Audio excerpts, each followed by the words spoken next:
You don't see nothing of him. Not even a tombstone. Not even in memory of. It's like nothing there. And Hmm. he ain't dropped nothing in that area. The black people over there are still screwed up. It's just what it is. He don't take care. If you, they don't do that. They don't do that. They just like Will Smith. Yeah.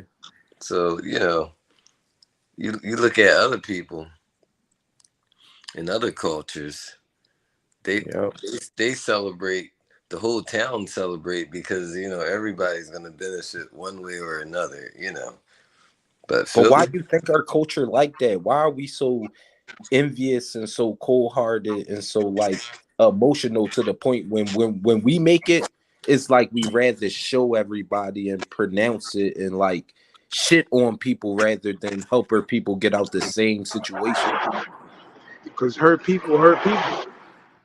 Right. And That's true. Yeah. when you feel like that when you feel like that nobody gave a fuck about you and you've been tortured and shit, it's a lot of gloating you got to do before you can even make sense of what really just happened. It's like I don't know if y'all seen the white boy. He was like a 5-time bowling champion. He won the John, and he had a moment. He was like, "Yeah, yeah," you know what I'm saying? Because niggas was doubting him and shit. So he was like, "Yeah, y'all motherfuckers." You know what I'm saying? Like y'all thought I was sweet. Like he went into that mode and shit. And his wife was there, and his wife saw him in that moment, and she was like, "Damn!" Like she was kind of fucked up because she ain't never seen him like that. Right. So but that's because he was feeling some type of way. So a lot of people that come from nothing, they be feeling some type of way when they see other people getting to a dollar. They nobody helped them get to their point or whatever. So when they get there, when they get in the limelight, they got some gloating to do. They like, you know what I'm saying? So it just falls under that paradigm of hurt people hurt people. It's psychological trauma. You know what I mean? Yeah, that's crazy, man. But I just cut the joint on. We got a couple topics to talk about. Yep. I had to pay the bills. You know what I'm saying? Okay. And essentially that's been the case the whole time and shit. Like shit been real. You know what I mean? Shit been real. Got canned from my job and all that. Like you know what I mean? So so I had to motherfucking grind so I could pay the bills. So well, when I'm trying to pay the bills, I can't be sitting around just streaming and shit. You know what I mean? Because Yep. we don't get Cash App, Super Chat money. You know what I'm saying? Yep. Maybe if we was talking about some ignorant dumb shit, or we was telling y'all that we was going, or we was selling y'all pipe dreams or something, or fake merchandise, then y'all be sending us money. But it is what it is. You know what I'm saying? But we stepping back into the fray. You know, to hit y'all on the head with some good jewels. You know what I mean? We got some information that you're probably not gonna hear nowhere else. You know what I mean? As usual. You know, we be years ahead of niggas by accident. Accidentally on purpose. Man. yeah, because this whole thing's gonna get real during like after June. The thing's gonna get so real, people ain't gonna understand it. Well, I mean, elaborate So, on that on the June situation, man. well, first So off, so we June 1st, they're gonna default because the Democrats ain't gonna go and hold this weight under their shoulder. They're gonna drop it right on Biden's now, foot. now I And know we know I know we know what we talking about, but break it down for the people who don't know nothing about that. Like break it down for the people that's like in La La Land that just stumbled across the stream and like they like what you mean? What did you mean by that? Break it down for them. well, just like if you don't pay your car note, right, you default on your car note, then things start getting taken from you, like your car and stuff. So that's what's going Right. to happen to the country because you know who owns all this debt, and we know that China owns a lot of the land and stuff. So it's going to be a fire sale if they don't do anything right. And And the thing that's going to solidify the fire sale is after they default, and then in August 1st, the Saudis, we're not taking the petrodollar no more. We already told you that in February. We're taking the And what does it mean? petrodollar. What does it mean to default? What does that mean? Well, you ain't shit. So if you don't pay shit, just like how this broadcast off, well, that's what's going to happen. So a lot of Right. So things, default. you know. So default is like, people probably hear that phrase and like, what does that mean? So default is like going back to zero, it's starting from scratch. So we made all this progress paying our bills, boom, boom, boom, boom, boom. But if you default on your bill, you back at square one, like when you open your account. Yep. You know what I'm saying? So that's what default means. So just like how we gotta pay our bills, and these scumbags be up on us with the bills, hitting us in the head with the bills, taking our money and shit every month. Allegedly, these people gotta pay bills, right? All the money It's that they've like if been all of a borrowing. sudden, if you don't hit a certain dollar amount, you're automatically poor. Like bing, like Right. dang, And just like that. since everything is structured like that, the country got to pay bills to the people who they've been getting money from, who they've been getting fronted by. You know what I'm saying? So when he's saying that these people are going to default, what he's telling you is that these people are not going to be able to pay their bills. Now the question is that, so when people understand that, the question will be why. So why would the U.S. either not be able to pay their bills, or why would they intentionally not pay their bills? Anybody want to answer that? One thing is people starting to see that they're a paper tiger. And when you're a paper tiger, if you get wet or something, you just easily rip. And it's almost like if you're riding in you're going to either jump out the truck or you stay in the truck. You know what I mean? And it gets real scary in that truck. So they're going to try to make sure they get the best landing as possible. So all of this stuff is strategically happening, and you notice that it's a lot of been crazy stuff happening in the month of May, the May Sons of May. And these people, they play games on the grand chessboard. So all these things that they do is like 5 steps ahead of people's regular thought process. So they look at things and say, well, why would they do this? Or why would they let this happen? Or why would they not, prevent this? Just like how we've been telling y'all about this Hunger Games scenario that these people want to invoke, that they want to create, and make it seem like that it's coming from something else. Now, question to y'all brothers. How is it that these people is talking about defaulting on their bills and not being able to do something about the debt, but they still giving money to Ukraine though? Right, Still giving 9.2 money to billion. Ukraine. Like what?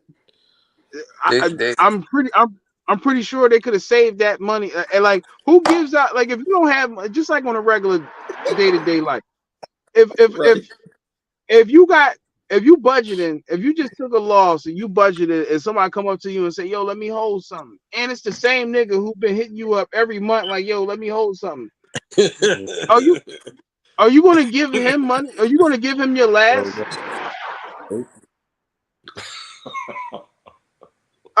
know what I'm saying? It's like that's what the U.S. is looking like right now. Like, remember, like almost a year ago today, I was telling y'all that Biden is the president of Ukraine.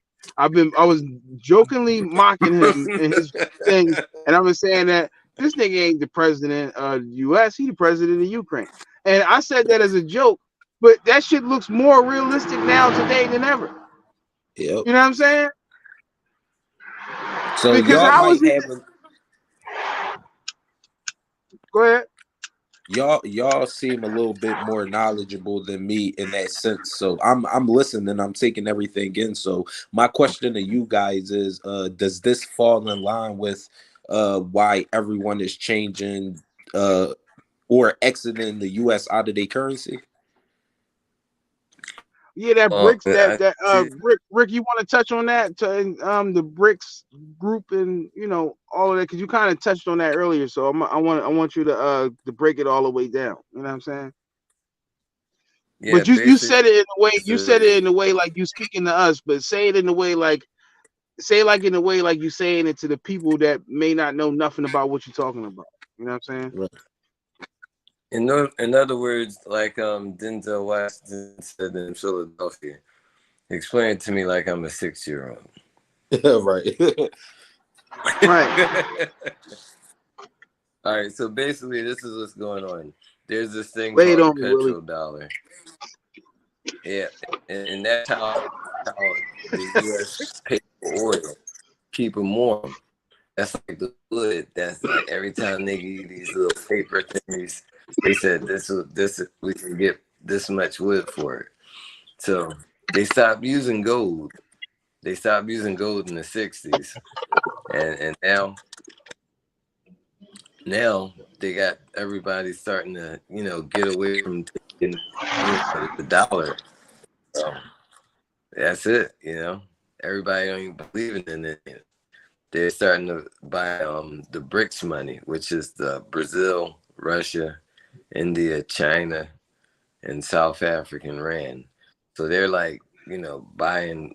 They're using their money, and they're using their Right. money for trade within everything, because they used to use the dollar for And everything. The dollar was king. now, what are some of the It's reasons? no What are more. some of the reasons why they chose to do this at this time? Is it because of the war? Is it because they just don't like the U.S.? Like, what's going on That's so right. that the average everyday person can understand what they talking about? What's There's really a going good on? 3-4 reasons. The first one, that one is war. Second off, they're going and forcing people to join the IMF, and then you got to use their money, and then they use this thing called the SWIFT account. So that means you're using more US currency for everything. So then they want you to be Let me the central bank, so you be centralized and connected up to what I mean is serious. And then a few countries said no. Like Saddam Hussein, he didn't want to be connected up to the board. Kim Jong-un, he didn't want to be connected up to the body called dictators who dictate their people to not join the board. So now, right. everybody kind of like made the federation, and now they like, what? We got enough members now, and they start. I mean, China, they kind of do a lot of trade, and then they would trade with Russia, who has the oil, and now the Saudis. The U.S. they lost the Saudi Arabia place, so they're really screwed now. I don't know where they're gonna have to do something now. It's gonna be different. It's Damn. gonna be real different. Like Well, they're not. the thing It's gonna be is no this. reason to go out. The purge coming. That's what it They're sounds Let like. me basically go. getting kicked out of the world. Let me touch on this a little bit. Matter of fact, let me go Robotus real quick. Let me go Joe Biden. So All right. look, we got to get real smart about, what I'm saying. Remember he was talking like that, but no, but look, the thing is this: America, when America economy flourishes, the rest of the world suffers, and people been living in la la land for a long time. You know what I'm saying? Oh yeah. So like we've been completely oblivious to the fact that somebody else has to suffer for us to have a good time. You know what I'm saying?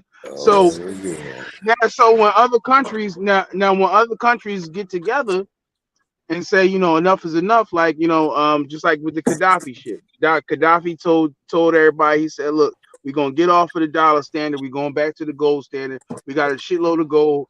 The West can't fuck with us, right?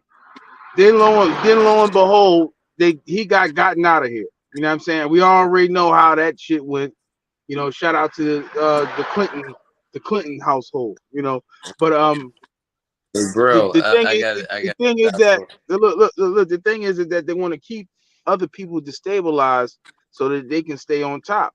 So, you know, with the new Mhm. forms of currency coming out, and you know, people getting you know, getting back on track, you know, the year the what is this shit called? The 100 years of shame is has ran out, you know, and people is now taking a more strategic approach to their finances and to their sovereignty.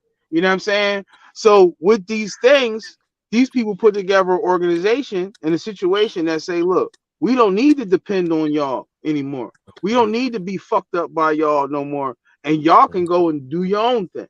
But see, the thing is that when you're a slaver, you depend on other people's hard work for you to thrive.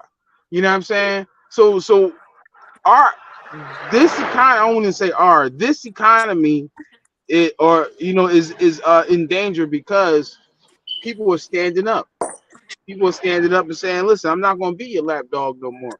I'm not going to be your herder, your pick cotton, and all that shit. I'm not doing that shit for you." You Right. know what I'm saying? And the France and America, Germany, they applied for the BRICS organization. I don't know if they've been accepted, but you know that's where it's at. They even Europe, they got screwed over by the U.S. because of that Nord Stream pipeline thing. They got screwed for that.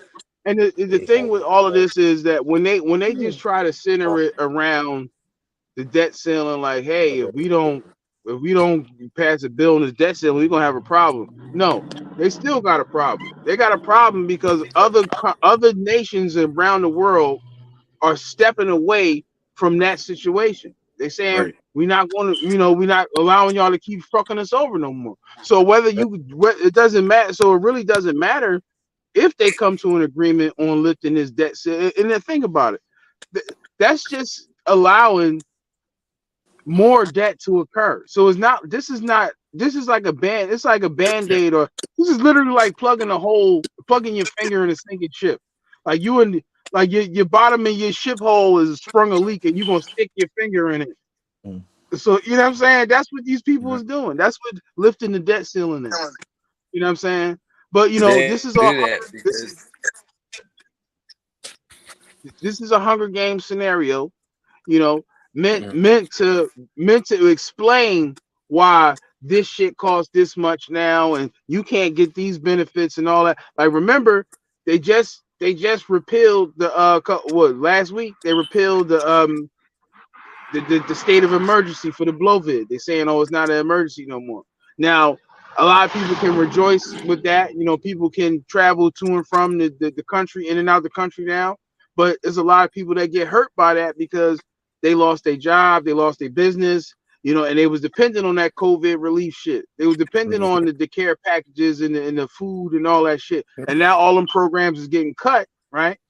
Mhm. And it mm, possibly getting cut because they want to save some money, right? So you're still giving the Ukraine billions of dollars, right? You're still giving the devil's money, right? You're cutting programs over here where people man, need money. Gas is going up. You know what I'm saying? So all of these things create a scenario where people literally can't afford to survive. You know what I'm saying? It's a landslide effect. This is what these people has been creating this whole time. It's a landslide effect to create massive loss of life. And it looked like basically people just fall on their own sword. And oh, we didn't have nothing to do with that. They just couldn't hack it because you know shit just got too funky. That's what this is. That's what this is. You know what I'm saying? You know, even but like think here. about Let's and then you got Haiti. The people over in Haiti, they just chilling, you know. uh-huh. But they want to go and help the Ukrainians all the way on the other side of the world. You Yeah, I know, didn't the Haitians understand right that down neither. the street. The Haitians, they right down the street. They need help. They gonna be like, "Oh, excuse me, let me go help these guys over here." Right. But What time is it? It's after 12 now, so it's the 24th now. You know what I'm yeah, saying? But Today I was like, I want to hop on this John because I was like, it's the 23rd, and I had a little clip that I had posted last year when we was talking about this monkeypox shit, and right on cue, monkeypox reemerges in May. You know what I'm saying? Now we're gonna get to that in a minute, but we got a couple different topics to talk about. You know, as I seen somebody in the comment ask, "Is this live?" You know, I think that should pretty much answer your question. You know, but um, you know, even like here in the city, you know, we had a midterm election just recently. You know what I'm saying? And they're saying that Cheryl Parker is going to be the new mayor, basically, because they saying that without saying it. You know what I'm saying? Now, the thing is that they said only like 80 something. She only had like 82,000 votes and shit. Now it's like 3-4 million people in the city. So those are like astronomically low numbers for, you know, for a midterm election, especially for one of the most important elections in recent history here. You know what I'm saying? But lo and behold, I she's think still what what? happened was Helen Gim came down there and talked with Bernie Sanders and all of those big donors, and she wasn't going to play ball with him because she kind of stubborn for the, you know, her whole cause and agenda. So they got somebody that's more perfect, like a Kamala Harris. So now we got Kamala Harris trying to be mayor. Well, Cheryl Parker has been in place. She's been in place for a minute. So, you know, this opportunity is a golden opportunity for her because look at all of the praise and veneration that black women are getting in politics, in the legal field, you know, like with the girl that became the judge. You know what I'm saying? Like, so it's almost like handed to her, you know what I'm saying? Because all right, the thing is this. We got we live in a day and age right now where your credentials or what you can do don't matter. Long as you fit a certain criteria, you look a certain way, or you got a certain gender, or you not a certain gender, or you got a certain sexual preference, then you can get hired. You know, and people will say, well, yeah, we need to have uh um XYZ do this job, whether it be somebody whose gender is different than ours, or like I said, or their sexual preference is different than ours. Or we want a specific, or we want, you know, I'm gonna just hit the nail on the head. We want a black woman to you know, and I'm not against the sisters. I'm not against my own people, so I ain't not saying that that's a problem. But consider this: if these people said that, hey man, we need a white man to run the country, and what makes you qualified to run the country is that you're a white male, there would be outrage, right?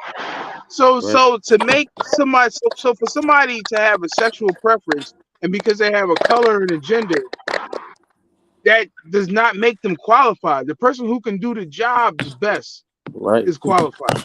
And I'm not saying that Cheryl Parker is not qualified. That's not what I'm saying. You know, but I'm just saying that this is a golden opportunity for her, given the fact that she's going up against a Republican white man, right? And Republicans have never held the mayoral seat in this city since the 1940s.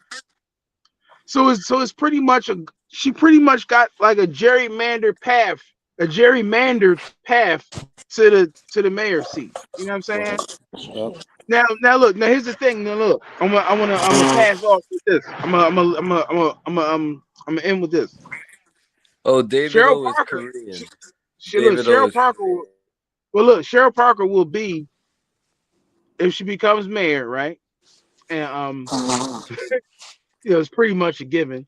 But she will be the 100th mayor. You know what I'm saying? Now, of course, you know, these people do everything by the numbers. You know what I'm saying? Now in gematria, black female equals 100. You know what I'm saying?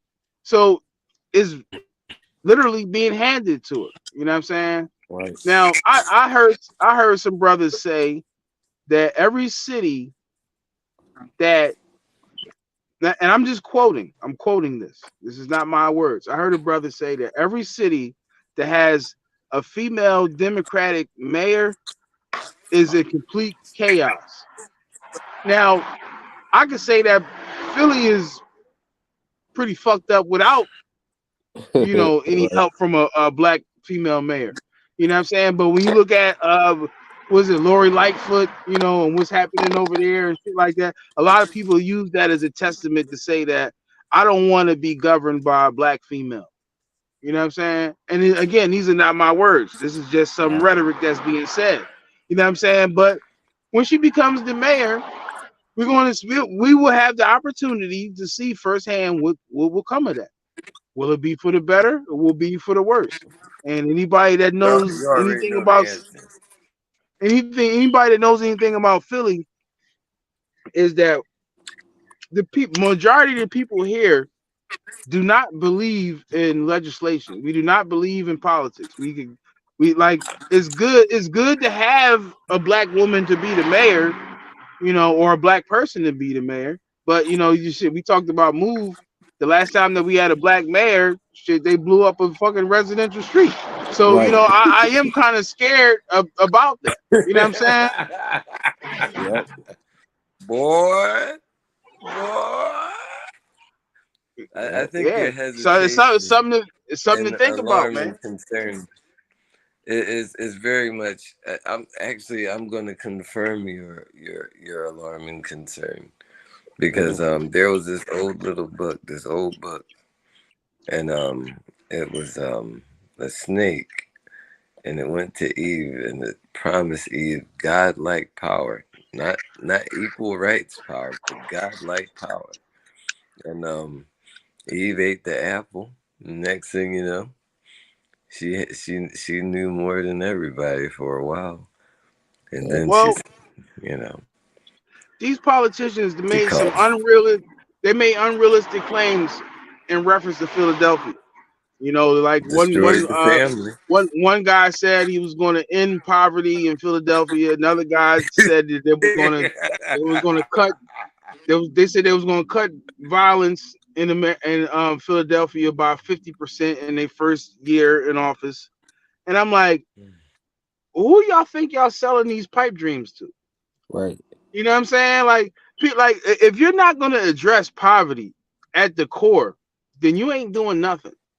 You know what I'm saying? And if we're gonna come through with this crackdown on crime and the streets and people fighting and shooting each other, and we ain't gonna put no money in pockets and jobs and resumes in action and all of that, then none of that They're shit's too gonna happen. busy. Right. They're too You busy you not you you destroying you're the not fitting to families and force stuff. you're not fitting to force nobody to not do something to survive. A lot of this shit is predicated on survival. So Right. if you're not in tune with the community and you're not really seeing what's going on, then you don't deserve to be trying to tell nobody what to do. You know what I'm saying? Right. Now, in Yep. my opinion, out of all of those people, now I'm gonna say this: out of all of those people, the 9 people that was running for mayor, if I had to pick one, I'm picking Sherelle Parker because Right. she's from the city. Number one, they Right. had the white girl from Broad Street, from Broad Street, from Wall Street that came down here and wanted to do a Michael Bloomberg situation in Philly. You know what I'm saying? Yeah. And we ain't going for that. You know Right. what I'm saying? I even heard Mm. somebody say, I even heard one of these people's their campaign pitch was, "Oh, I'm an Eagles fan." You know what I'm saying? And it's like it's sad because it's like it's people that's going to gravitate to that. It doesn't matter if this person can do the job. It doesn't matter if they're qualified. They're Eagles fan. And I want my mayor to be an Eagles fan. I guarantee you, if we took a poll and we went around the city and said, "Do you want a mayor that's not an Eagles fan?" I guarantee you, people would say it'd be at least 90% no. You're not an Right. Eagles fan? Oh no, you can't be the mayor. Yeah, but that has Right. nothing to Well, do with people are whether they dumb, can do the man. job or not. That Right. has nothing to People do are with whether dumb, they're man. qualified. Why you trying to make people so smart? They ain't that.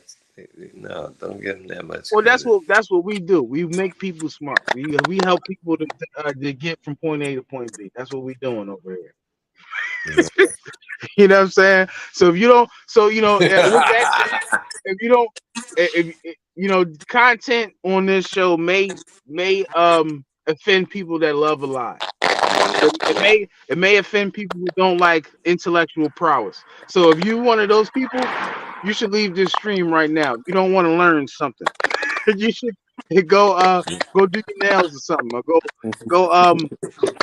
go play with one of those Yeah. superstars or something. You know, people that tell you to put a face mask on to stab yourself. You know what I'm saying?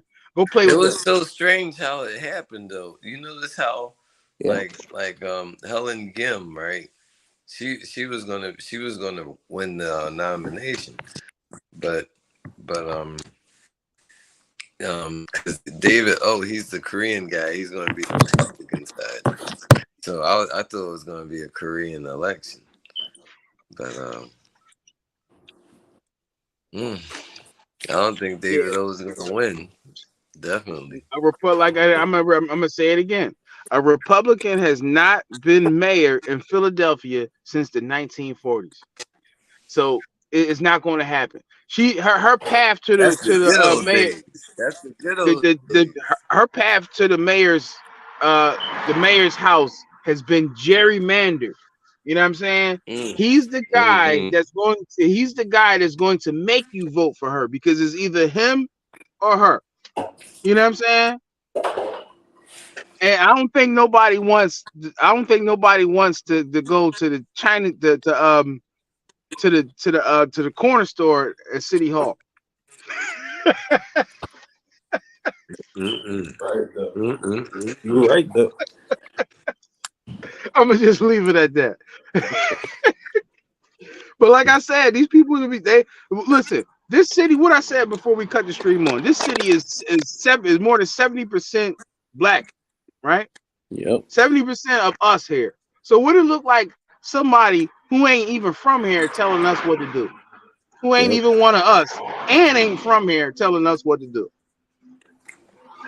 We got our best interests at heart. No, it ain't gonna happen. No. You know what else? You know, was They funny like to we me? need an avatar for these. What would you say? No, I was going to say I don't said know we if need this an has avatar. anything to do with anything, but it was funny to me how y'all know Saud has a partnership with the boy Jeff Brown, right? Y'all know she work at Fresh Grocers. No, I didn't know that. Yeah, so my thing about that, it was weird because if you work with Jeff Brown through the shop rights and all that, why would you be endorsing somebody that's running against them? That's a good point. Like I said, she's a subservient personality. It's a gerrymandered. That's a good point. Because that's another point that is a gerrymandered situation. You don't bite the hand that feeds you. Right. You know what I'm saying? She's glad just to be there. Like they need somebody only if you were told to. Now watch all the people that conceded, you know, after the midterms. I guarantee you they all going to endorse Sherelle Parker. Guaranteed. Just like when the Sixers lost, like I put up that, it was crazy how I put up that old video that I had from 2018, and it was eerily relevant in 2023. It was like almost like I made it this year. You know what I'm saying? And I was talking about the Boston and the Sixers, you know, playing in the playoffs and shit like that. And right after they lost, I said in less than 48 hours, this dude is gonna be fired. You know what I'm saying? And sure enough, they got him right the fuck out of here. Yep. Right out of here. Right out of here. Oh man, he got fired. And they asked him, they said, you know, when is your, this how I knew he was getting fired. They asked him, when is his contract up? The reporters asked him, well, yeah, how long is your contract? And he said, oh yeah, I got like 2 more years of my contract. And then he said, his last words as the head coach was, nobody's job is safe, you know. The next day, in less than 24 hours, he was fired. They got his ass right out of here. He said it ain't safe. But you know, that's great. Listen, I want to say, what is dude's name? What is his name? What's the coach name? Damn, I forget this. Good, Coach Rivers. I want to say this to Coach Rivers. Coach Rivers. If I was you, I wouldn't even coach anymore. I would be done with coaching. I would just go to sports analyst. Right.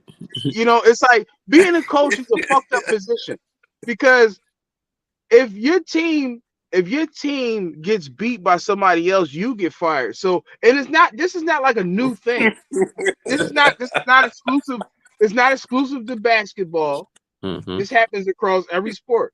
Yep. If you lose when the stakes is high, your coach should get fired. So think about it. The people on the people on the court, right? The people, the players on the court or the field, whatever. They know. Listen. With that said, they know while they're playing that game, yo, if we lose, homeboy gonna get fired. They know it. Now, if you saw the game that they got sent home in, right? Yep. If you saw the game, not the game in Boston, they got blown out in Boston. But if you saw the game in Philly, where you seen Embiid and Harden walking up the court side by side like they was walking to the poppy store. You know what I'm saying? Right. And they're losing the game, but they're losing the game, yo. Yeah. You can't tell me that these dudes don't know. They don't know this. Like, yo, homeboy gonna get fired if we lose the game. So it is like he knows he's gonna get fired. Now, if I'm the coach. Now look, in some respects, this is why he deserved to be fired. Because if I'm the coach, I know my job is on the line, right? And I see my players, because they still my players at this point. I see my players walking up the court while they down in a critical game. Nigga, I'm throwing the clipboard at you. Right, real shit though. The fuck is you doing, nigga? I'm be yelling that shit. They're gonna fire me. Right. You know what I'm saying? You want me to get fired? You want me to get? I be yelling that shit from the sideline. You want me to get fired? Like that's crazy, yo. So, and I say that to say that that's one of the reasons why I think this should be scripted. That's another reason why I think this should be scripted. For sure. You know, it's just like with wrestling. They say that these stunts are performed by trained professionals. So what that dawned on me is that to be a professional, to be a professional, you got to know how to fake it. Yes. You know what I'm saying? A professional wrestler knows how to fake a punch. They know how to fall. They know how to do the suplex and all that shit so they don't get hurt. That's what makes them a professional. So, you know, and it's just like when you see these dudes in shoot around and shit, or when they playing around the court, they can hit shots on command. They can go down the court and say, yeah, hit the three from right there and hit it. Boom. So if I can hit it on demand, I can miss on demand. I'm that good. You know what I'm saying? And that's a level of skill to make. That's a level of skill. That in itself is a level of skill that some people might not be aware of. Is that all right? I can make a shot when I want to. I can miss a shot when I want to. I can put that ball anywhere I want to because I'm that good. I'm that talented. So if they say, all right, these dudes is gonna go on a 9-point scoring spree, right? And y'all just gonna stand down and get washed, right? How do you explain they go from busting their ass to getting their ass bust? Right. You know, it's like, and the crazy thing about this is that this pulls on the heartstring. This is why I have an issue with these things. Like, it's not a big deal. You know, it's a big deal to people who don't know. And it pulls on their heartstrings. So think about all the people who lost money. I don't know if y'all remember when the Phillies, the Eagles lost and the ball broke somebody else's TV and shit. Busted TV up. Yeah. Like, it's sad, yo. Man, yeah. It's sad. And it's like they pulling on people's heartstrings with this possibly staged bullshit. Like, all right, y'all ain't gonna win this year. Y'all win next year. You know what I'm saying? But you know, there's been so much shit going on in the past month. We took a little month hiatus, had to pay the bills, you know. I know, like, and it was like shit was just like beckoning me to be like, yo, get in there, get in there. You know, even like with the shit that happened with my cousin, like you asked me about the shit, you know, me and Velocity talked about it a little bit, you know. Yeah. But the crazy shit, like y'all know, my cousin Rodney Hargrove, you know, about 2 years ago, he got killed outside the jail. You know what I'm saying? Mm-hmm. And they said that some young Oh boy yeah. shot him. I mean, I remember I did like 3 videos on it, and I was showing I did the breakdown with the numbers and shit. You know, this dude, his name equals 118, right? Mm-hmm. And so in the 118th day of the year, he breaks out of jail. You know what I'm saying? And then he's out of jail he was out of jail, but he was out for 10 days, right? Yeah. And now 18 hours before they knew he left. see what I'm saying? So you beat me too. Right? It's crazy. see what I'm saying? Like, but the crazy shit is that, you know, when I be breaking down these stories and shit, a lot of times I get flack because people be like, "Oh, you talking about people's family? This is that," and it's like, all right, like this is some shit that really happened to my family. Right. You know what I'm saying? And I had the inside scoop. I could talk to my family and get with the discovery and this, that, and the third and all that. You know what I'm saying? So when I do the breakdown on this shit, it's like irrefutable at this point. You know what I'm saying? Now, the crazy shit about this shit is that my peoples is suing, right? And I can't really talk too much about that shit. That's why I fell back on that shit for real, because they suing the jail. You know what I'm saying? But the one thing I can say in regards to that is that this does not help the jail, because the whole argument is that these people are not either they not staffed enough, or they just suffer from ineptitude. They just up there, they don't know what they're doing, but they're having too many problems with the inmates. You know what I'm saying? Just a couple Wow. days ago, somebody got stabbed up. You Yep. know, so when they said that oh no, there's always a person outside, right? Before now, look, I didn't even know the details of this story when I first heard it. Velocity, you told me that Yep. shit, and I said, "Oh, word." Yep. And then my man, shout out to Roundtree Tree Removal Services. You know, if you need some tree removes, you know, or some landscaping done, you know, go online and look for Roundtree Tree Removal Services. But you know, my man that run that business, you know, he called me and say, "Yo, I just seen the bull, you know, whatever with your cousin just broke out of jail." And I was like, "What?" You know what I'm saying? So I called my peoples and say, "Yo, did Oh you just no. die?" And they was like, "Yeah, we seen that shit." You know what I'm saying? And he was like, "Man, like, you know, that you know, that helps the situation, because that's what we saying. We saying, look, it's problems at this place, and y'all ain't doing shit about it." Right. You know what I'm saying? But again, you know, these is now we addressing these things from a exoteric and an esoteric way. You know what I'm saying? So when we do the breakdown with the numbers and the synchronicity and all that, that's the esoteric. That's the inside. But the exoteric is the surface story that they want us to believe. So, you know, like when my homie called me, you know, Roundtree Tree Removal Services, you know, when he called me, he was like, you know, yeah, you know, boy, he did this, that, and the third to your peoples. And I was like, you know, honestly,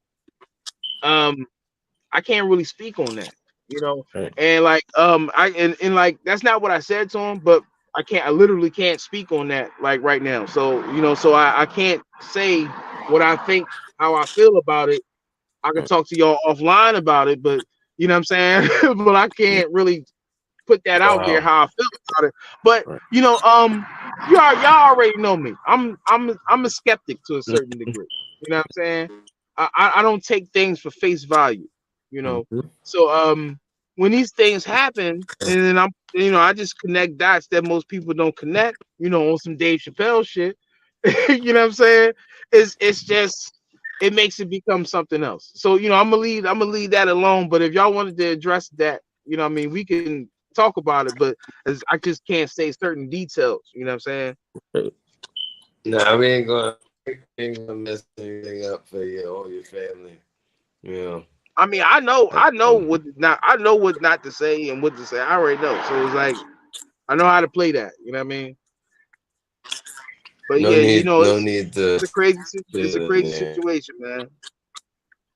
Yeah, it's crazy. But people know. I mean, if they want to do something, let them donate to the stream. Let's get this thing because it's changing, man. I mean, like I said, like And after I'm August, slipping on that because I it's was gonna be supposed to put the fundraiser shit at the bottom on the ticker shit, but hey, we get it, we get it next round. But yeah, it's a lot of crazy shit going on. We had a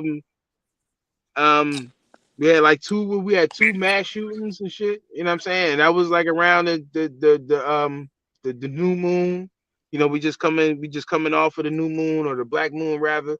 You know, so we in that waxing phase. We waxing our way to the full. You know, but yeah, they had a lot. They've been doing a lot of these rituals. You know, of course, we had the coronation with the king. You know, King what's his name, King Henry or whatever. You know what I'm saying? King Um, Charles. on the day, It used to be almost to the Prince. day, for like the almost the anniversary of the girl Princess Diana dying in the car crash. Her son and his girlfriend or wife or whatever, they get chased, allegedly get chased around New York City for 2 hours, right? First, anybody who's drove in New York, you know that's bullshit. You is not speeding through New York traffic for 2 hours straight. You're not. It's not gonna happen. You're gonna get bundled. You're gonna get bundled. You either gonna get pulled over or you're gonna get bundled. You know what I'm Gonna be saying? in Philadelphia. You Two could barely hours, get there. dude. You could Look. barely yeah, 2 hours. We ain't even been streaming for 2 hours. So imagine being chased at high speeds through New York City traffic for two You, hours. you'll Y'all be believe either that in shit? Philadelphia or Vermont. Like, It's come crazy. on, man. That shit just didn't even sound realistic when I Of heard that course, it shit. don't You know what sound I'm saying? realistic. Like, and it's like, all right, these people it's just like the South Park episode where they went on a privacy tour and they went around the world telling everybody that they want privacy. You know, it's like South Park and these TV shows, they be too on point because we already know the script writers are the scribes of the modern day. And you know, just like Jesus denounced the scribes and the Pharisees, you know, these people are the new age scribes and Pharisees. So they scribble their little bullshit, and you know, art imitates reality. South You know what Park, I'm saying? they hit the nail on the head on that one because they probably was like, oh, somebody recognizes us. Let's drive fast.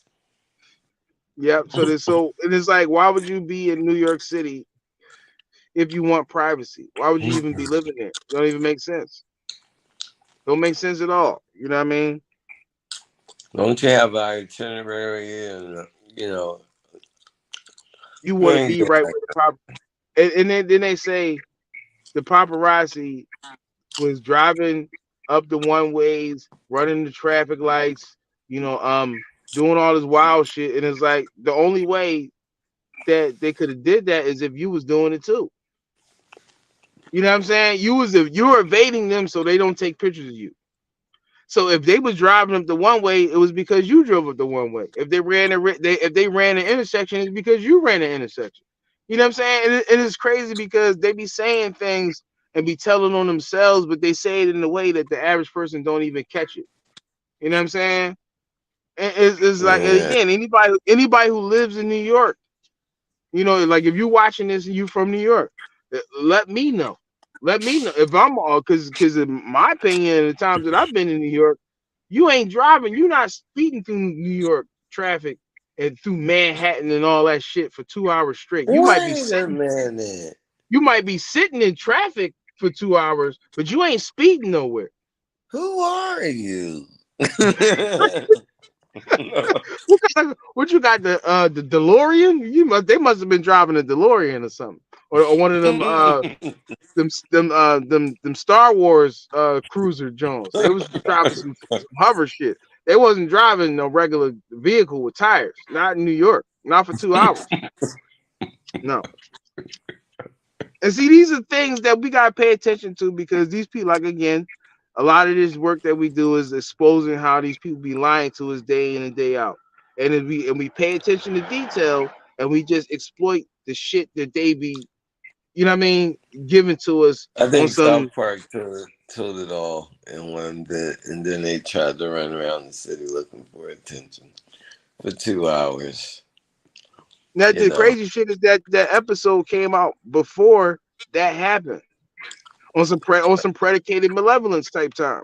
You know what I'm saying? And this is why people be saying that these TV shows be predicting, these events. And that's why I said let me hit the nail on the head and call it what it is instead of making it some type of prediction or some shit. No, it's predicated malevolence. These people are telling you what they're gonna do before they do it. You know what I'm saying? They all working together. The propaganda is a form of war. The propaganda war. You know what I'm saying?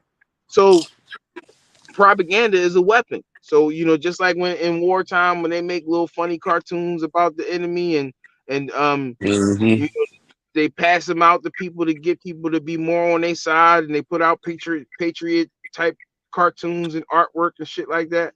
It's the same shit, just a different type of form. You know what I'm saying? just like how you had them black people who was changing their avatar for Ukraine, and I'm like, what about Haiti? Exactly. What Right. about Haiti? Like, how you gonna go from Ukraine? You don't even know about Haiti right now.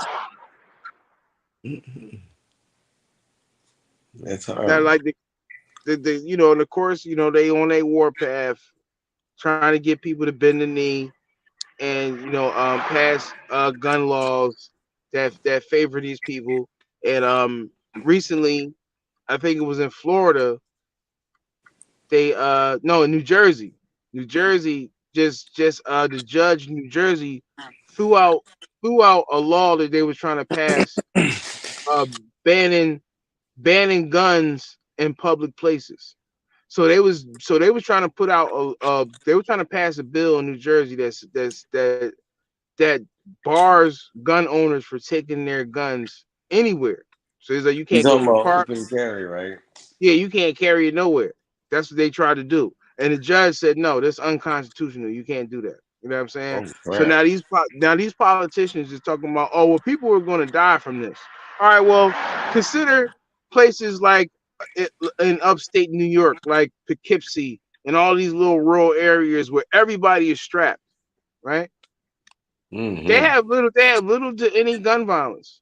There's not people don't get robbed and shit like that because nobody's taking see these people who be passing these laws and shit, they don't understand the mechanics of the streets.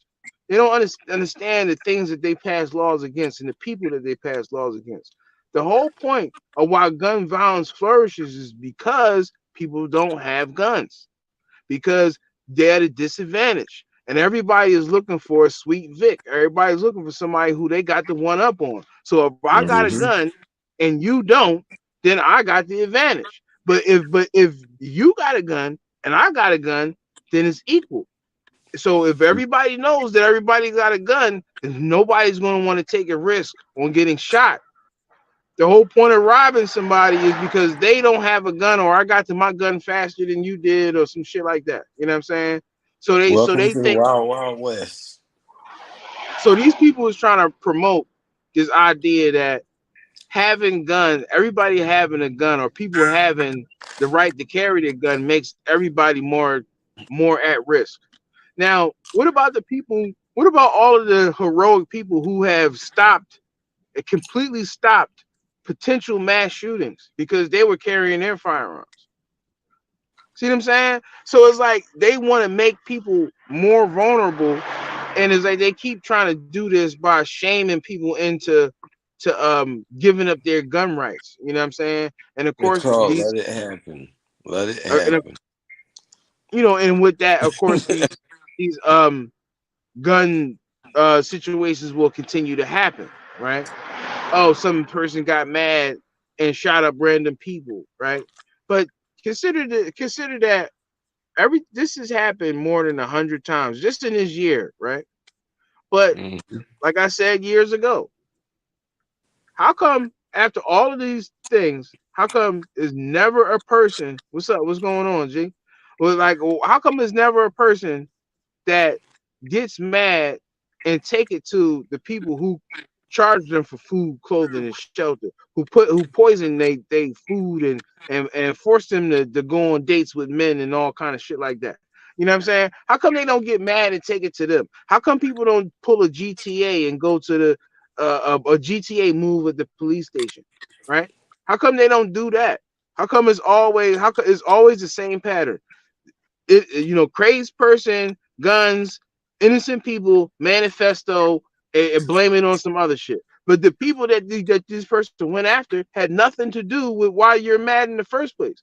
Why are we seeing a continuous pattern of people allegedly so mad that they're just gonna go after random people? These people never go after the people who they're actually mad at, but they write it in their manifesto. Oh, I'm mad at this politician, or I'm mad at this, or I'm mad at that, but they don't go at them.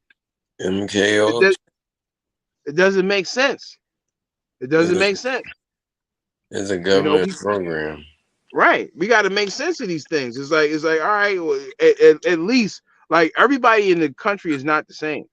Everybody doesn't like um everybody doesn't like cherry water ice. You know what I'm saying? So even if you could say, well, cherry water ice is the number one selling flavor, okay, but everybody doesn't like cherry water ice. So if this happens, if this happens, what they said twice a week or some shit like that, and it's been happening hundreds of times, how is it that consistently every time it's the same pattern? How many times is a coincidence possible before it's mathematically impossible? You know what I'm saying? At least one person would be like, you know what? I'm going to go and I'm going to take it out on the people who did something to me. I'm going to go and I'm going to go and do something to the politician that I don't like. And again, I'm not condoning or encouraging these things, but I'm just asking a question.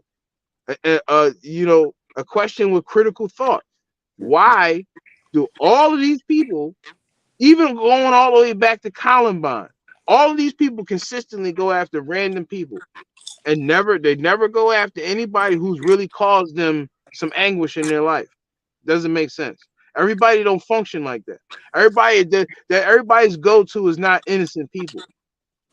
I believe that something's happening here, that they're creating a situation where they're going to try to shame you into or trick you into giving up your situation you just because you're just tired of this happening, right?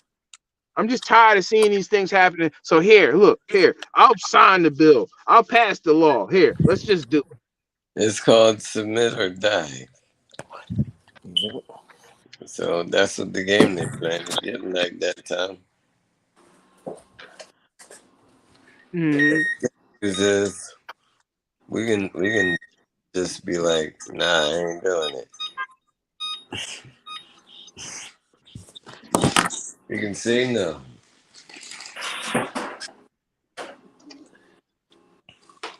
All in the way of the gate and shit. My fault. My fault.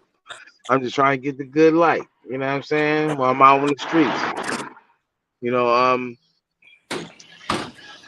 it's a lot of different little it was something else I wanted to talk about. I hit a lot of the points that I wanted to talk about. You know, that's pretty cool. You know what I mean? But it's like one or two other things that I wanted to touch on. I'm trying to think what it was. Because it was like a month of hiatus, you know. So the simple fact that I hit most of the topics that I wanted to talk about, or what that we hit topics that we talked about in less than an hour. That's pretty cool. Mm-hmm. Yeah, we was Did moving it. rapid. 30 seconds to spare. Oh yeah, I wanted to talk about the M virus, right? Mhm. So yeah, I wanted to get this shit up on the screen. Let me see how much time we got on Instagram.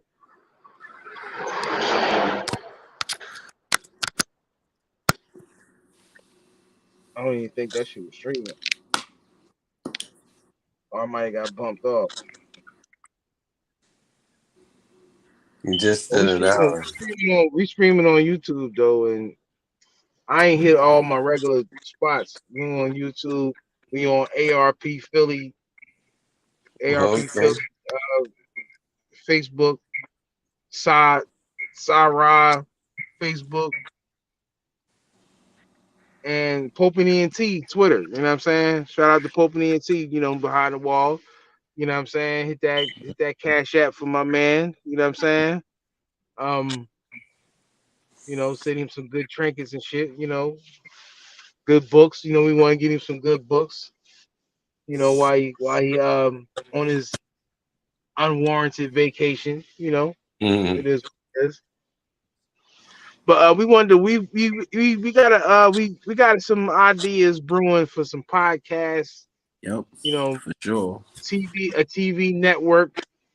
So we've been working. We Yeah, I've just been gotta get the coins. You know what I'm saying? Yep. I've been interviewing this brother that been through a lot, like as far as experience wise. He actually owned a club over on the west side, and he didn't know who it was, but he met Bob Marley, and he was saying that Bob Oh yeah, Marley yeah. stayed at Yo, his little place. hold on. I wanted to ask you this question. I just remember what I want to talk about. Did they do something for Malcolm X Day? Malcolm X's birthday was May 19th. For those people that don't know, shout out to Malcolm X, rest in power, the great, Malcolm X, one of our elders, one of our superstars. But usually we have a clay Malcolm X Day at Malcolm X Park at 50, was it 52nd and what's that, Locust Pine, Mm-hmm. whatever. But in West Philly, we usually have something for Malcolm X. I'm pretty sure they had something for Malcolm X all over the country. Shout out to Shango up there in Buffalo. I know they had a big event. They do a big event for Malcolm X on his birthday. You know, um, but did they have something here this year? Cause I was in the grind. I was trying to get over there, but I was all the way out Langhorne and shit. Did you hear of anything, or did you slide past there? I didn't see anything. Yeah, I ain't hear nothing about it neither. And I don't know. I wonder why that is. Now, the last time that I was there, um, I remember we was there and there was a lot of weird activity going on there. I remember it was a girl with a big 13 tattoo on her back, and she just had my attention for some reason. Right? You know what I'm saying? But Wow. they had some transmissions slipping on stage. Um, it was Oh. a fiasco. Yeah, it was crazy over there, Ah. bro. That, Oh I think that was no. the year before last. Oh my God. So yeah, I'm I'm I'm surprised, but not really that they didn't have something Wow. this year. But this I is don't why know we what to got it. tell you. This is why we got to campaign and get our own things going, because it's like time at the time at least in this city, it shows that we can't depend on other people to do things that we know needs to be done. You know what I'm saying? Like for those that don't know, Malcolm X owned a house at 25th and Oxford, over in Philadelphia. So I never you know, knew that. That's Mm-hmm. crazy. yeah, I did a little video over there a couple years ago, and this is when the house was vacant, and I think it's still empty, but they have done some renovation over there. They put some steps there. You know what I'm Okay. saying? But yeah, he owned a house at 33rd and Diamond. He owned a house at 25th and Oxford, but the house at 25th and Oxford is still intact. You know what I'm saying? Mm-hmm. Um, it's sad because it's a little known fact. It should be immortalized, and I definitely would like to. We had the capital. I would definitely like to do something to shit. I would like to buy the motherfucker, if anything, for real, for real. You could buy that crib, and then we could really do what we want, from there. You know what I'm saying? See, But that would be a let's look at but how that much would it be that costs and everything. yeah, but that would be a wonderful thing to be up in Malcolm X's old crib. You know what I'm saying? To be in the actual house that he was in. But yeah, 25th on Oxford. The corner house. That's The corner crazy. house right there with the mirror on the side. That's his old crib. You know what I'm saying? And I got the documents in my archives. I got a copy of the deed, for those people that don't really think that's his house or they think I'm just saying shit. We don't just say shit over here. You know what I mean? like everything we say is authentic and can be researched and documented and all that good stuff. You know what I'm saying? Yeah, I think we need to talk offline about this a little bit. Yeah, we can definitely touch on this because this is just something that just popped in my head, in regards to Malcolm X. But I definitely did want to speak on that, or at least ask you that question there formally. I wanted to ask you that question formally. Did something happen, or did they do anything in Philly for Malcolm X on his birthday? Mm. Like I said, I'm I think surprised, but I'm not you know really. what to do about that. Yeah, We'll yeah. Let's talk let's about what we develop should do about that all the time. let's develop the coalition of the willing. You know what I'm saying? You know, we also looking for some people that's interested in doing a multifaceted podcast. You know, something that's similar to we are familiar with. I'll say that, but we want to expound on it and expand on it and make it something that's unique in our own. You know what I'm saying? And beneficial. Not just entertainment. We want to really provide a service. As we do. We're providing a service. Intellectual content. Things that you can use in your life. How to navigate. These potholes and hooks and Tell you snares one and shit. thing, I've been getting some content with the older brothers and sisters, like in their 70s and 80s, and like you Do just, tell. oh man, let me tell you something. This one guy, he actually fought in World War II, and he was fighting the Japanese along with the Indians. And they were approaching all the way into Cambodia and into India, because the Japanese they was just kicking ass. Oh shit. I was gonna get his story from another brother he was actually in one of the ships during he was in the USS Liberty that got attacked during the war, and he had some other people that that been in like local things, and it's like all these people that got stories and they can't really talk to their brothers. But we want to immortalize these people because a lot of them did some really cool stuff, and just record that, and then let the community know who at least was here, Yeah, just like I think we should do. I think we should do like a whole like series. Just interviewing elders. I got in my archives. I got a good 3 or 4 good interviews that I interviewed some random elders.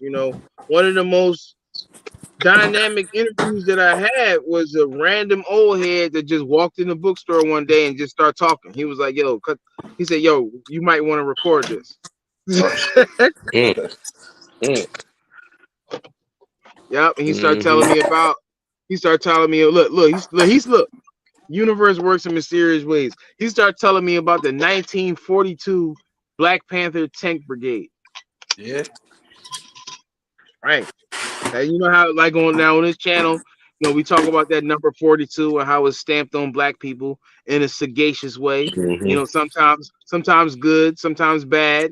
You know what I'm saying? But always cryptic. You know what I'm saying? So you know, he was telling me he came up and started talking to me about the 1942 Black Panther Tank Battalion, and you know, and all of the great things that they was doing. And I'm like, damn, this man, does he?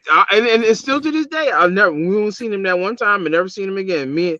Shout out to E. You know what I'm saying? Shout out to E, my man E. You know, we was up at the bookstore at Black and at the old Black and Noble, the original Black and Noble, World and Erie, Germs. the real Black and Noble. Oh, shooter. The, Oh man. but yeah, the we was at Broad and Erie. You know what I'm saying? And old head came in and was like, "Yo, you might want to record this."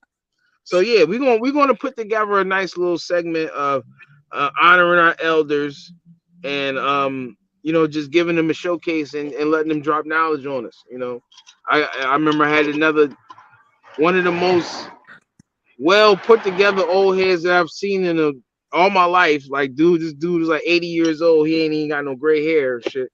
He was telling me how he used to work with the milkman, and they used to bring ice blocks to people's house and shit, and they used to put milk on a step. Like, that's way back in the day. You had to where you didn't buy the milk from the store. You had the milkman to put the milk on the step. That's 50s level. You remember the 50s. Yeah, that's throwback. Yeah, so yeah, we got some stories, man. Like even, and it's like it's A lot of crazy people because don't know it. My even without grandpa. the oh yeah, go ahead, go. No, I know you got some. my grandpa, what, every bit of, I think, 76. He was just telling me the other day on how cheeseburgers was 45 cents. Mm. Yeah, that's crazy, right? Even when you look at some of them old movies, like I was watching Falling Down the other day, and you see like the little signs in the store, like he went in the store and it was like, yeah, they got the sandwich for 69 cents. I'm like, damn, Right. 69 cents. Oh. You can't even get bag fries for 69 cents. Real rap. Right. Hey, shit. If an extra ketchup with some condiments, that might be 50 cents by itself. Yep. You ain't getting nothing. Not even that, bro. Taxes for even getting it. Right. The shit Wow. was 50 cents, but then the tax made it 75 and shit. Right? Crazy. Man. A 106 or some shit. I'm not gonna lie, my great grandma, blessed to be here. One of my great grandmas just died at 94, well, 122. And my other great grandma, she's still here at 94. Yeah. Well, you got that longevity thing. That's good. Yeah. I think my grandma was born in what, 1915? Mm. Wow. Yeah. That was Yeah, right shit. after that was when World War One began, 1914. So she was born right after World War One. Yep. Wow, that's deep. Yeah, that's deep. So that means by 1930 she was 15, and then she saw World War Two happen right in her 20s. Okay, so that's she was in that generation. Yeah. She actually fought in the war, World War II.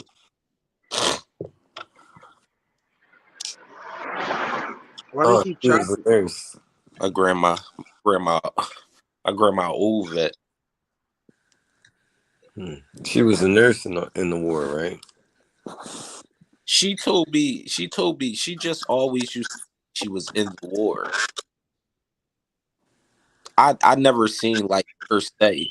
I ain't gonna lie, bro. I ain't even got that many baby pictures of myself from my parents. I think something had happened at my great grandma's house where their basement got flooded. They lost a lot of pictures and VHS tapes and shit like that. Mm. Yeah. That It sucks. wasn't like nowadays. should be popping up on my Facebook from a girlfriend I had 13 years ago. Or like back in the day, like you had a lot of situations where people were stepping out and having kids on the Yep. side, and they Yep. couldn't have baby pictures in the house like that. And there's a lot of stuff like that. Like shit, you have family members that come home and say, "Hey, look, like back in the day, like way back in the day, they had the Good Times house, right?" And Mm. they say, "Yeah, we was at the Good Times house, and so got pregnant, and we don't know who kid it is. So we both gonna take care of this kid." Yep. That's how I go. Yeah. I just seen this shit on Instagram. It was a baby shower, and the girl didn't know. Now I don't know if this is real or not, but allegedly the girl didn't know who the father was, so she had both the niggas who she was sleeping with at the baby shower, and they was taking pictures together. It was holding Oh, no. the baby. They was holding the womb together, like what I'm That's saying, like. nastiness. Hmm. But listen. Would you rather have both men willing to step up or none neither one? That'd give me a blood test. But listen, I'd rather have both men willing to step up than neither one, especially if I'm her. She's in a good position that all right, she got both men here willing to take responsibility. You know what I'm saying? She Yeah, ain't we got two both running. she ain't got two men, doing the Maury show dance or the Jerry Springer dance and saying, no, fuck out of here. You know what I'm saying? On some paternity test shit. But they You both know, running up in there though at the same time. speaking of that, we talked ourselves right into that shit. Uh they sacrificed Jerry Springer, on the 79th day of the year, and he was 79 years old, right? No, not on my fault, on the 97th day of the year. I said my dyslexic is kicking in. On the 97th day of the year, they sacrificed Jerry Springer, and he was 79 years old. You know what I'm saying? So I want damn, you got booted. All right, so I was trying to segue this story so Velocity could touch on this because he the one that brought this to the table. But we 1 hour and 17 minutes in, and we just so happen to be talking about this 7-9 symbolism. Isn't that ideal? You know what I'm saying? But allegedly they saying that Jerry Springer, got some black kids. And they had what was it, Rick? They had a Zoom meeting or some shit like that. Yeah, he recorded his will and testament and how he wanted to separate his money. And he was like, the white kids get nothing, and the poor black kids, since Oh, they get everything. so But Lynn and them ain't getting nothing. yeah, The they got Lynn, the house. They got the house. He said, y'all, if y'all can't, you don't have to, you can sell it if you want. If you need money, it's worth a couple million. oh well, So they listen, man, the hell with them. They good. They can throw a fit all they want. Like you got $1 million crib, you can even live in or sell it. Yeah, all right. but they got $1 million lifestyle. So They they probably don't. was they was already living good. Like what how could they be mad if they was already living good? Because basically, so he had these black kids that he wasn't claiming, and they wasn't living the Jerry Springer dad lifestyle. His white kids is living the Jerry Springer dad lifestyle. So now that he's passed and he's like, all right, listen, I'm gonna let my black kids get some of this money, or rather the rest of the money. Y'all got this, you know what I'm saying? Y'all got a good chunk of this shit. I'm gonna get the rest of this shit to my black kids. They mad? Yeah, they Damn. mad. They mad. Now, all right. Now, even with the idea, now you got a lot of brothers and sisters, like you said, when we was talking about this earlier, you got a lot of brothers and sisters that be like, they ain't black, because their dad is white. You know what I'm saying? Now, I mean that's debatable, but one thing I can say is this: is that when people was born, nobody goes to the race store and say, yeah, let me cop some of that melanin. Let me get a little crackling going too, you know. Or let me. How much is the Asian? Oh yeah, let me get some of that. Nobody goes to the race store and customizes themselves. So you know, just keep that in mind. Like when we like shaming people for things that they don't have no control over. You know what I'm saying? That's silly. Especially if it got taken by force. I mean, come on, what the fuck? You know, you know. I mean, it's Yeah, like it ain't right. that's a crazy situation because what do you do with those? What do you like if you really feel like that, right? And I'm not saying that that's 100% right or 100% wrong, but is if you really feel like that, what do you do with those people? What do you do with all of those people who just happen to fall into that mix of having uh, a white parent, basically? You know what I'm saying? You And again, hug them people. it's not their choice. You It hug didn't them, say just like grandma would. yeah, I want my dad to be a colonizer. You know what I'm saying? I want my dad to force himself on my mom. Nobody's opt into that. Like, there's that debate program. Like, you can get here faster. You can get the Earth. That's You enough of that. you can come to this realm faster if you pick the rape option. Like, no, I don't think that's not how it works. So it's like, why we? I'm not into shaming people for things. That's like getting mad at somebody for like being like retarded or something. You know what I'm saying? So I'm not into that. You know what I'm saying? My But fault. Y'all can hear me. yeah. My So bad. Yeah, we had started talking about the Jerry Springer situation. Now I wanted you to elaborate on that shit. So you said, all right, how did this shit come to be? Like, so Jerry Springer, he had like kids on the side, like, and wasn't like he just hid him from like his family and shit. Yeah, so that's what I was trying to understand until I was listening to what he said. So I guess basically during the time of him running the Jerry Springer show, he had a fallout with his wife. They separated for some time. They never got divorced, but they just separated. And during that separation, he fell in love with a black. So far into the relationship where, yeah, I don't think they both have different mothers. I think they have the same black mother. So he fell in love with this woman or liked her.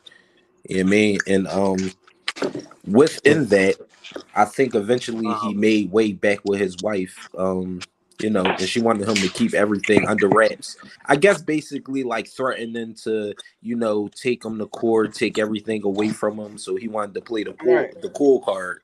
So I think I don't know how he knew he was about to die, how everything just took place, but in the video, it looked like it was something recent. Like he did it a couple of weeks or months before he passed. And he just wanted to, I guess, like, really let the cat out the bag. And basically what he said was what I just told you. And Bands, though he made that mistake and he listened to his wife and he came to his senses and he his time might be ended soon. He wanted to clear the air and basically let them know who he was, why he did things, and what he was going to do to make the situation right. So he definitely said that he was awarding them with his likeness, his fortune, and anything of Jerry Springer, money and everything. But for his white kids, since their mother was like that, he was only leaving them. I think he said the house in California, and if they wanted money, they would have to, sell the house. But yeah, he left everything to his black kids. wow. So It's because of the how old is mom. this black kid? It's the mom. How old is it? Yeah, who are these kids? Like, is their last name Springer? Like, who are they? No, Are that's they what I'm how saying. old are they? I'm so mad. I wish it was some type of way where we could pull up and watch it all at the same time. I Like I mean, that's could. why we on here. We can do that. That's why we on here. You know what I'm saying? Like we can pull that shit up. All right. It take a little minute, but just gotta snatch the video and throw it up. You know what I'm saying? But I wanted to, you know, that shit actually takes a lot of time. Like it's like literally like we putting together a television broadcast. Right, And when basically. you're doing a television broadcast, it's a lot of people that's involved.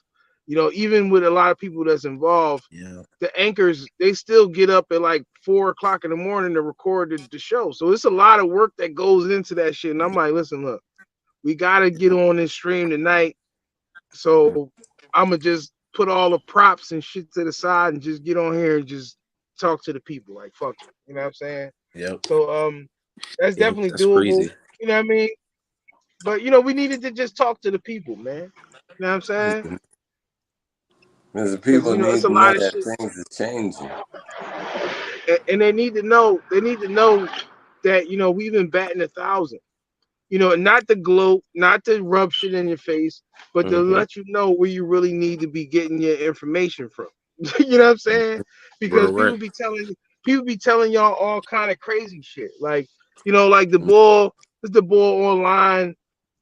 He telling people to drink Dasani water, and you can open up your third eye with a with Dasani water. You put it on. You put the bottle on your head. I'm like, man, you can't do nothing with no goddamn Dasani Hey water. yo, so it that reminds me of the commercial that I see around these times in the morning. Is a white preacher boy, and he be selling like miracle oil, like a Yeah, bottle of water. yeah, Mm-mm. yeah. These dudes are snake oil salesmen, man. Like, you know what I'm saying? They We just talking peed not in like. that word. That's all. Yeah, Listen, that's they so. work hard. They work hard to sell you on some bullshit. You know, they hit you with like they hit you with like 50 facts and then slide in some bullshit. You know, Yeah. it's like an infomercial. It's like an infomercial. Infomercial hits you with everything you want to hear to sell you some shit at the end. Because they Yep. couldn't have just came right up and just said, "Hey, yo, give me $50."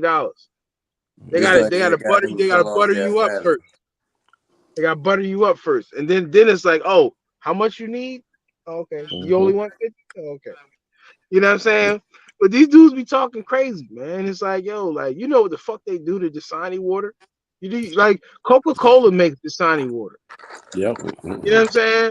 So Mm-hmm. it's like, why would anybody even try to pass that off like this? Like he think we stupid. This dude, Mm. what's his name? Like Phazion or some shit like that. Phase on This dude, love. phase one. I think his name is Phase One on Instagram. This dude cut the plastic, he cut the wrapper off the Dasani bottle, right? Yeah. Like we don't know what the Dasani bottle look like.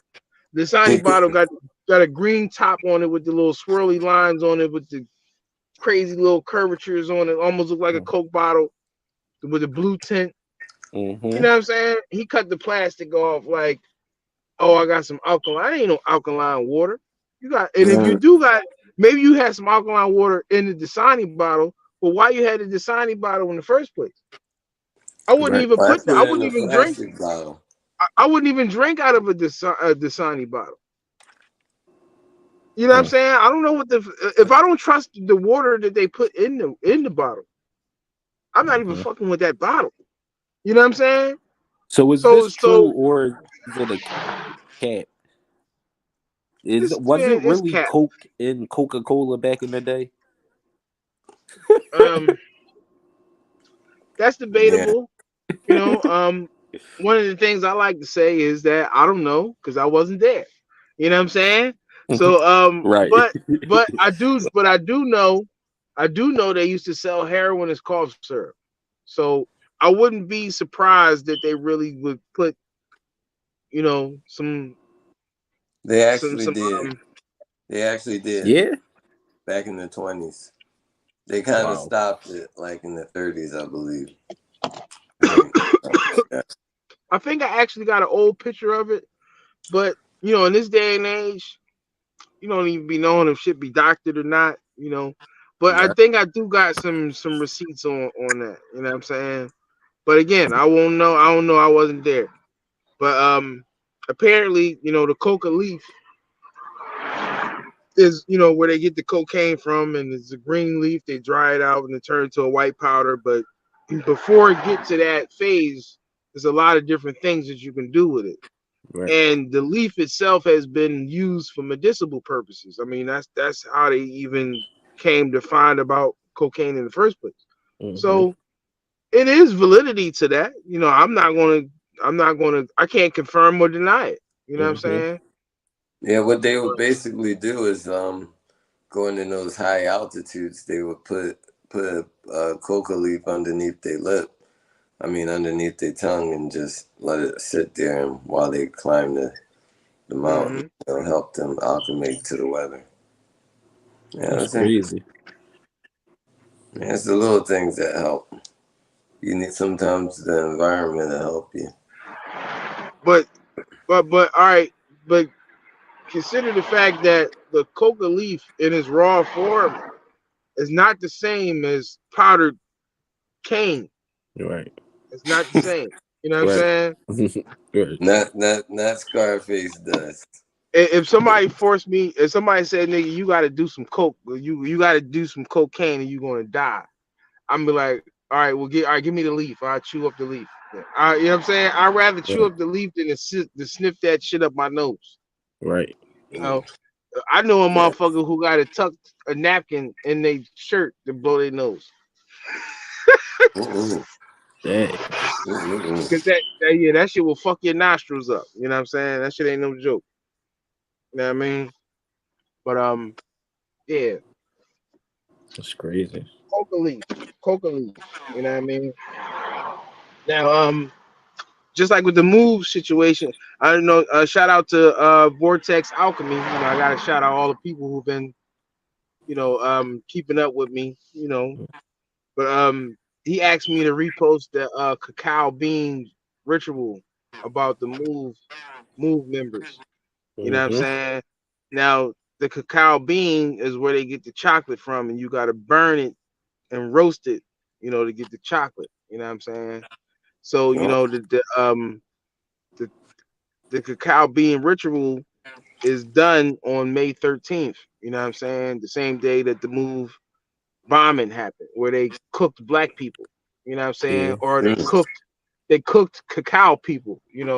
If that I don't makes mean sense. to cut you off, but it's so funny because I just learned in my 30s that that's where the song came from.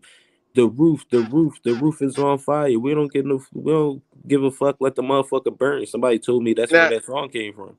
well, in 1985, there was a song on the radio called "You Dropped the Bomb on Me," but I think it's by the Gap That's Band. the Gap Band. That one Yeah, was and that song was buzzing on the radio when that shit happened. That's Oh, what okay, they okay. said.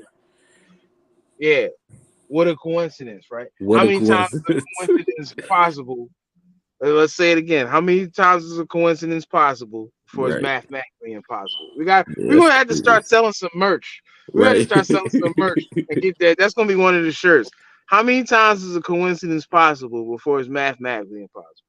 You know what I'm saying? So That's yeah, true. they dropped the bomb on me. It was on the radio when they dropped the bomb on Philly. You know what I'm saying? And like you said, we had a black mayor then. And it's looking like we about to have another black mayor. Yeah. According to some people's rhetoric and or facts, bad things happen when you have black mayors. You know what I'm saying? And I would just say, I wholeheartedly hope that that's wrong. You know what I'm saying? Hope that that's wrong. I hope that's not Right. a real thing. Because we don't we're need we're bullshit. gonna be screaming for Mary King to come back. I don't think so. Honestly, I don't think so. I don't think.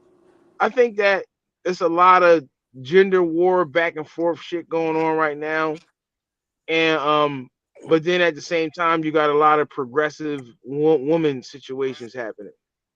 So it's like it's hard for certain people to accept certain people in certain positions. So you're gonna have pushback simply from people that's like, man, I don't think a woman should be a mayor.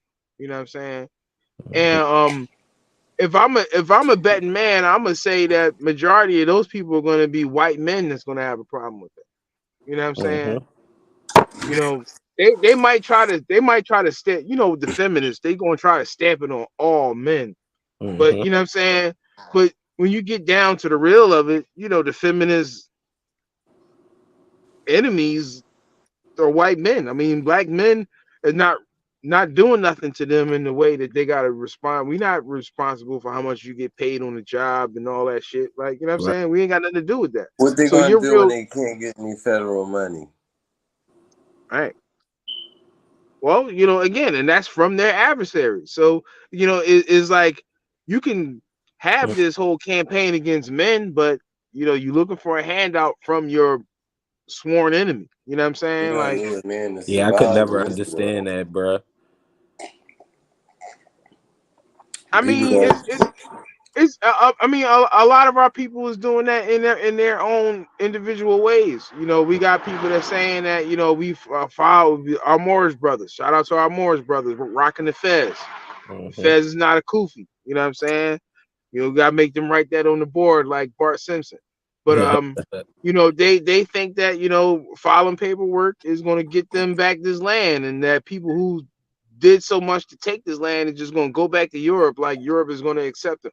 Europe is going broke right now, just like with the US. Europe is going broke. So how you think that 50 million Europeans, or whatever you want to call them, Anglo-Saxons, they supposed to just go back to Europe, and Europe is going to accept them with open arms? Who No, they ain't owns going the nowhere. debt? They ain't Who going owns nowhere. the debt? Who do they owe? They owe Right. China. They owe Russia. They've been buying a lot of land. People going to figure out how this is going to happen. And when they do, they're going to be shocked. But that's what's going to be. All right, so I wanted to say this to y'all too. I heard y'all touch a little bit on it earlier, but as in the most couple of weeks, I've been reading and doing a lot of research on YouTube about it, watching different videos and watching it play out. And I'm gonna start the conversation off with this. So it was a white guy that was traveling, and basically when the cops stopped him, he hit them with the whole, "This is a private vehicle. No, I don't have an ID. I don't buy by y'all contracts. This is not like things that I do." No, and they was telling him like, "Yeah, if you don't got no ID and you don't got no driver license, like we gonna end up pulling you out this motherfucker, and you gonna come with us." And he was telling them like, "No, that's not what's gonna happen. We gonna have a fucking shootout on the side of this road if y'all stop fucking playing with me." I You don't feel answer me? questions. I started reading a lot into like sovereignty and shit like that. What do y'all guys know about that kind of things? Well, I mean, a lot of it is word magic. You know what I'm saying? Like, all right, like you got Okay. legalese. That legalese looks like English, but it's not English. You know what I'm saying? So Mhm.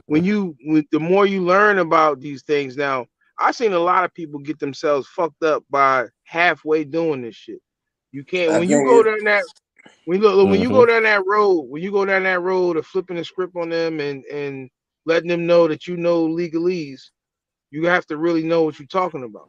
You know what I'm saying? Because they could flip it back Right. on you. Like, for instance, I had a brother that went up in the court, and he had a court case, and they was asking him, "Do you understand?" And he said, "No, I don't understand." You know, because he was trying to flip it like, you know, I don't stand under your jurisdiction. You know, this, that, and the third.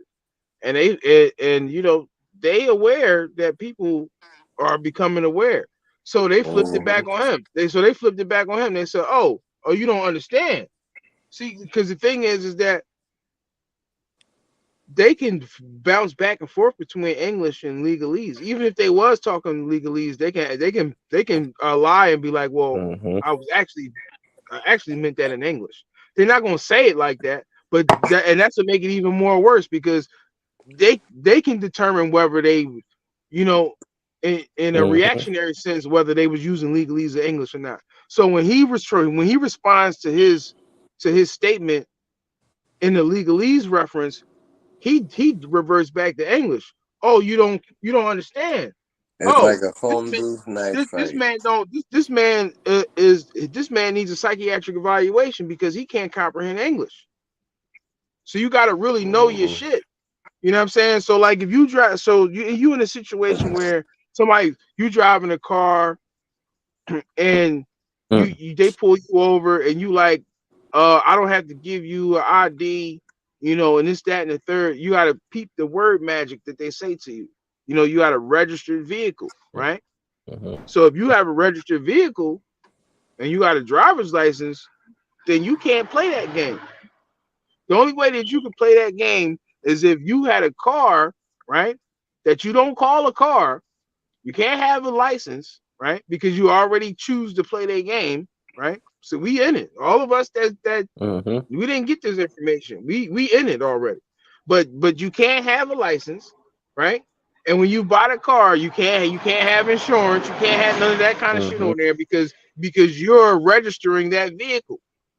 For you to argue that, you have to say this is not a car. This is not a vehicle. This is a chariot. You know what I'm saying?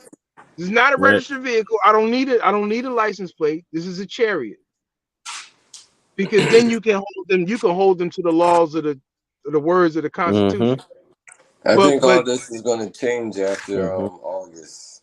All this is going to change. So if you start any of that stuff, is going to go through because just like that, like if they say, country is about to fall apart.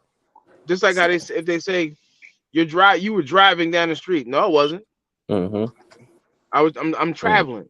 Just like our Masonic brothers and sisters. You know, they like to say that sagaciously. You know, hey brother, you traveling? Oh yeah, I'm a traveling man. Yeah, you traveling? Yeah, I'm traveling. But yeah, that's also word magic. You know what I'm saying? Because when we're driving a registered vehicle, and if I say to them, if I say that, then I'm adhering to the game. I'm playing the game with you. So, oh yeah, now they can do this, that, and the third to me. But no, I'm driving the license. I don't have none of that. I'm traveling in my chariot. I don't know what y'all talking about. You know what I'm saying? You gotta go. Like Rick always said, you gotta go balls deep. You know what I'm saying? That's right. You can't be teabagging it. You gotta go balls deep. You gotta go all the way in.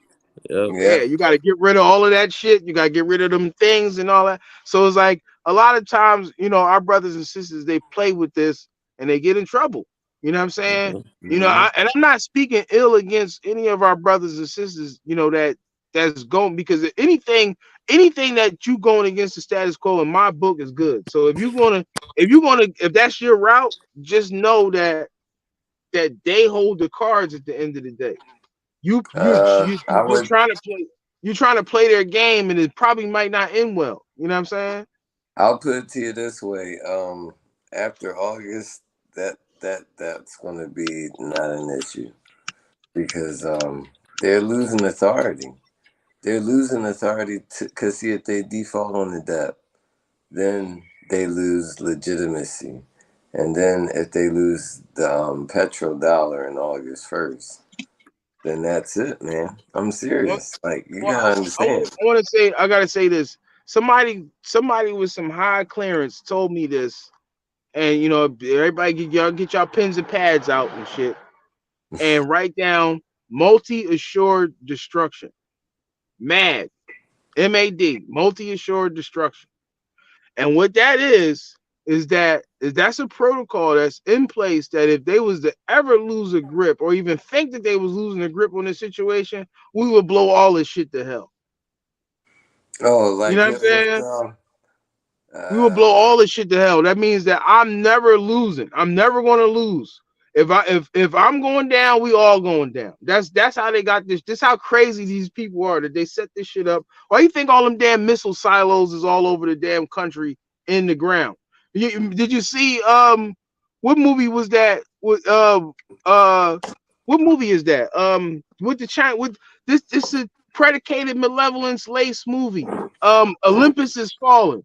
Olympus is falling when when the Asians, right? What they do? When the Asians took over America, right? And then they threatened to detonate the missiles in the silos and blow up the whole country. You know what I'm saying? So it's like you got people that's living right next to missile silos, don't even realize the immense danger that they in every second, every minute of the day. What if somebody was to hack that shit and blow that shit. You know what I'm saying? So these Well, motherfuckers Biden already let them fly they over it, so they they already already know. these people have already laced this country with bombs. So everywhere in this country right now, if some crazy mad person say, "Oh shit, they're gonna overthrow us," they can flip the switch and blow this whole shit up. And Mm-hmm. and the person probably holding the switch don't even live in the damn country. He probably live in somewhere else. You know what I'm saying? Oh shit, they look what they say. Olympus is falling. Blow the whole shit up. Multi-assured destruction. So that shit from the movie, as far as they're concerned, that shit will never happen because they will blow this whole continent up before they let somebody take this shit over. You know what I'm saying? Now, in another a TV show that they had, all these little political TV shows got some predicated malevolence in them. You know, I think it was Madam Secretary, or maybe it was because I always been telling people to watch Madam Secretary and watch Designated Survivor. You know what I'm saying? Now these two shows came out right when Trump was becoming the president, and all of this stuff that's happening now is in them shows from 5-6 years ago. You know what I'm Mm-hmm. saying? So it's just I be telling people like, man, look, it's on Netflix, so I can't snatch it and put it up. I can only talk about it. You know what I'm saying? Until I figure out how to do that. But right. But you can go watch, Madam Secretary. Go watch what's the other show? Designated Survivor. They telling you Designated survivor. Mm-hmm. they talked about the war in Ukraine and how the shit was gonna go down between Ukraine and Russia. They've been talking about that shit for the past 7 years on the TV show. Oh, you muted, yo. You muted. I ain't even gonna lie. Half of this shit I seen happening right now. I watched this shit on The Simpsons in elementary school. Right. Predicated malevolence, man. But and that's why I coined that phrase. Or I had to put the proper stamp on it because I sat back and witnessed what that phrase predicted programming done to people because it took the reality out of it. So when people look at The Simpsons or they look at South Park, they say, "Wow, that's trippy, man," and they think it's some eerie, like philosophical thing. Like, "Wow, this is weird that this TV show was just talking about it and this happened." No, the predictive programming that phrase predictive programming made it some spook shit. So we dead in that. We dead in that. Like, no, it's not no spook shit. These motherfuckers, the boy Matt Groening is a 33rd degree black and white floor walker. You know what I'm saying? So he's down with them people. He's one of the scribes. You know what I'm saying? Just like the people who run South Park. What do you think South Park is? Right. No, I'm not asking you where do you think South Park is. What do you think South Park is? I ain't gonna lie. I'll give you a clue. I'll give you a clue. People always say it's a cold day there, right? It'll be a cold day there before this happened, right? It'll be a cold day in South Park before you figure out what South Park means. So basically, hell. Exactly. Remember they had the episode on South Park where they had the devil on the and he called the shoe store and he was looking for souls. Yep. He said, "How many souls y'all got?" You know what I'm saying? South Park is the South, the down where the devil is. You know what I'm saying? That's what the South Park is. Just like this 7-Eleven owns the people that own 7-Eleven are called the Southland Corp, Southland Corporation. You know what I'm saying?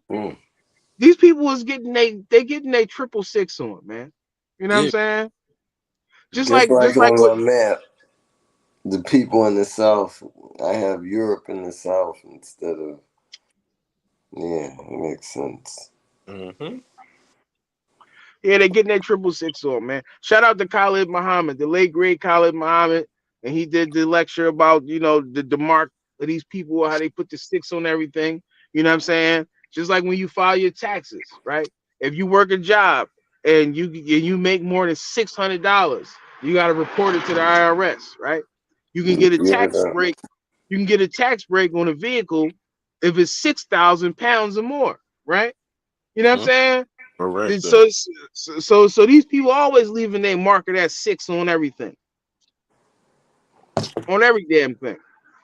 Just like that monster drink. 6 in Hebrew is set. That little stripe, that monster logo, that stripe is 666. So they got those 3 stripes is 666 in Hebrew. That represents the Saxons. You know, these people, man, they fuck with the numbers, man. You know, it's a whole. That's what I'm saying. Like we address the exoteric, the outside story, the surface layer, but then we also go deep and get into the esoteric of what they really saying, what they really talking about. You know what I'm saying? And these are all is ritual season. You know, it's the May Sons of May doing their rituals. You know what I'm saying? Just like Rick said in May Day. You know, we had the Maypole ritual, you know, Beltane.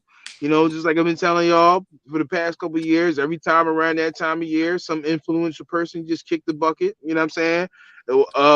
Was it 2 years ago? It was DMX. Last year it was Kevin Samuels. Now it's Jerry Springer. You know what I'm saying? Mayday. What do people say when they about to crash their plane? Before they say, my Right. stomach hurts. Mayday. Right. Mayday. Oh my God. And just like on some local shit, right? On Mother's Day, a woman went missing. Right now, this woman went in New Jersey went missing, and they found her dead on Route 404. You know what I'm saying? And of course, we talk about, you know, the gematria, the practice of code numbers and words. And I've pointed out many times how they use the 4-4 symbolism to reference kill or shooting. You know what I'm saying? 44 and 17 are both Isn't this references. the 404th year of slavery? Mm-hmm. So this woman who went missing, who they just so happened to find her on Route 404. How many times is a coincidence possible before it's mathematically impossible? You know what I'm saying? You know, so they do it on a big level, they do it on a local level. You know, the stories that you hear on the news, you can't trust that shit. You know, just like I wanted to bring this to the discussion. The Citizens app. How many of y'all out there is familiar with the Citizens app? You know what I'm saying? Now, I got this Citizens app on my phone, and I do stringer for the news. You know, I'm a stringer for the news. Let me correct myself. So, a stringer for the news is just like Jack Gyllenhaal. I think I said his name right. Jack Gyllenhaal in that movie Nightcrawler, when he was selling stories, he was selling video footage to the news. So, you know, Nightcrawler. Yeah, Nightcrawler. So in this modern day times, one would use the Citizens app or a police scanner, just like Jack Gyllenhaal did, you know, to stay up on what's happening out in the streets. You know what I'm saying? Or you just got an eerie way of just running into things, you know, like some people do, right? But anyway, you know, you run into these stories, you record the footage, sell it to the news. You know, they want the story, they take it, they pay you, boom, boom, boom. You know what I'm saying? Everybody's happy, right?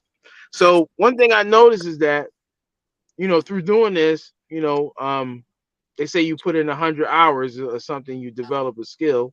So through my 100 hours of stringing, right? I realized a developing pattern here. You know, that the news that's on 3, 6, and 10, you know, your local stations and shit like that, you know, my PHL and, you know, all the other little news stations around the city, right? They don't reflect what the Citizens app says. You know what I'm saying? Now the Citizens app will have different stories and different things happening around the city that never make it to the news. You know what I'm saying? But then on the flip side, you'll have things that are on the news that never make it to the Citizens app. Somebody make it make sense. How is that even possible? You know what I'm saying? No. If it's on the Citizens app, how is it not on the news? And vice versa. I don't mean to cut you off, but I used to think like that. It probably don't fall in line with it, but kind of sort of. I used to be like that in jail, bro. When I used to sit down and I used to look outside my jail cell wall or come out for whatever we coming out for, and the nigga die right there in front of my face, and I watch the news the whole day and we don't even hear nothing about it. I used to be like, damn, Right. ain't this Right. real life? Mm-hmm. Right. Right. So now look, man, remember we was talking. Now I wanted you to touch on I wanted you to touch on a couple things that that we talked about in regards to the shit happening in the news, you know, little shit that you was hearing in the streets and shit like that, you know, like that conversation that we talked about. Now with that, remember the lady, y'all remember we did the story on we covered the story on the lady that got killed up at Yep, Miss Rachel King. at the Dunkin' Donuts, right? Yep. So so Velocity brought some good information to me that just really just had me like, yo, these people is really crazy. You know what I'm saying? Now, Yep. the universe working in mysterious ways, because earlier today, before we had this conversation, I was at that same Dunkin' Donuts. You know what I'm Yep. saying? Oh no. Now, I went to that Dunkin' Donuts. Now, this is about a week after this woman, you know, had succumbed to her injuries there, you know, allegedly. Um, and I seen there was $2 store candles there, right? Now, Rick, now you can attest to this. Rick, right next to where the land is, right? Where now remember it was a fire right there, right? It was a fire right there. Somebody lost their life in that fire. You know what I'm saying? We was there that day. Remember, we was there when it was burning, right? Now Oh yeah. we didn't know somebody lost their life in there, but apparently somebody did. Even still today is is teddy bears, pictures, all kind of shit out there. Even still today, right? So now I want you to share the information that you told me about that situation that did not make the news initially. Because remember, you're like you seen the video when we did the video. I went down there and recorded the shit when the shit happened. You know what I'm saying? So Nothing. Actually, they just said they ain't even say nothing about it. It didn't even make the news. Yeah. So they said basically, that. Go ahead. so basically, what happened was the lady, she was, you know, a school teacher. She actually been a school teacher for 10 years at the same place. So I understand 2 candles is kind of crazy. I mean, Right. it's 10 Oh, yeah. years to Right. be a school Right. teacher somewhere. But You see make where a I'm long getting? story Right. short, she was dating a guy. Like, she had a live-in boyfriend. Like, they was together for years, had children together and everything. And he stepped out in a relationship and was cheating with a woman. The woman became like real obsessed with him when he tried to cut the relationship off. So she would do stuff like text Rachel periodically, try to, you know, slash tires and stuff like that. And she ended up hiring her baby dad's friend to kill Rachel because Rachel's boyfriend didn't want to be with the mistress anymore. Oh no. So that's how she ended up getting killed by, you know, in front of her son that day. After that situation, after the guy did the shooting, he got caught like I say a few blocks after he got like chased by the cops. He, you know, ran into a building or something. He ran away. They caught him and they caught him with the gun and they caught him with the car. In the text messages and everything between him and the woman that did the hiring for murder plot, and he killed somebody 4 days ahead of that on Broad and Huntington Park with the same gun that he shot the lady with. Right. So look at Oh, all this critical information that missed the news. Right. Now we got the proof. We not just talking. We Right. just not talking. We got the proof. We can go. You can go back and look at the video that we did when that happened. That was about a month ago or 2 months ago, maybe. You can go back wow. and look at the video that we did where I was on the scene and y'all was reporting with me, and Yeah. we went through that whole story step for step, and they never talked about any of that information that he just told us. They never said anything about a police chase. They never said anything about locking somebody up right after that shit. They even said that they were looking for this person. Mm, So mm, so mm. it so somebody is not telling the truth here. You know, it's Right. not us. Yep. We not into that. So Right. so look, we doing one of them. It's you know what I'm saying? because Wow. because why, how did, just like he said, just like this brother so eloquently put, how did that information miss the news? Why Right. did they not tell us all about this shit? And they told, not only did they not tell us that, but they told us the complete opposite. We're looking for this guy. We're looking for this car that may be they said it may be a Sable, a Mercury, or a Taurus, Mhm. right? And I think a Sable and a Mercury, isn't that like damn near the same thing? Basically, They all made by the same company. yeah, You know made by what I'm the saying? same. Yep. Basically. Yeah. Mm-mm. They all by the same company. So they was saying, yeah, we're looking for this car and we're looking for this guy. If you know anything about this, let us know. But now you telling us, oh, we already got him. We got him later on, like literally moments after that. So Yep. this right here is proof that they be lying. If you don't believe nothing else, Yep. if you haven't retained anything else from what we said, that is smoking gun proof that that they're not telling the truth. That they not telling the truth or they withhold information, and they will send you one way while they really doing something else. So, like I was saying to you a couple days ago when we talked, I don't know, Rick, if you seen it, but did you hear anything about that lawsuit that they got on the news channels from Philadelphia from telling us false information? Wow. No. There's a lawsuit that's going around. When I find an article, I'm gonna send it to you guys. But it was on like all the news, like not news platforms, but media platforms that they share, and they was letting you know right now how they letting us know about the Facebook thing. I don't know if y'all claimed y'all money. I put in my thing, but it's Right. going around kind of like that. Oh wow. Yeah. So basically, they saying that if you got a Facebook account, go join this class action lawsuit, and you owe some money because they now coming out and saying, yeah, your information got sold in the election situation, and Oh, I all heard that about shit. that. You know what Yeah. I'm saying? Crazy, bro. Mm. You know they've been taking Huh? people from Philadelphia. That's Yeah. crazy. But listen though, Now, I'm not now, gonna now, lie. A long time ago, like I'm one of the people that I could say 2006, I put something on my Facebook page. When I say the homicide detectives came and seen me, after that, I never really put nothing on social media mm, that I I felt as though can put me in the same situation I was in. Like when I say they came and see me and had my MySpace, they had my profile, they had all my information. I'm like, yo, this is yeah, crazy. I've seen, Like, I've seen, I've seen plenty of people that got bagged off of just talking about shit. Yeah, I yeah. remember I remember it was a big story a couple years ago. I think this was in Chicago, where it was a girl talking about her baby father and how much she hated him online.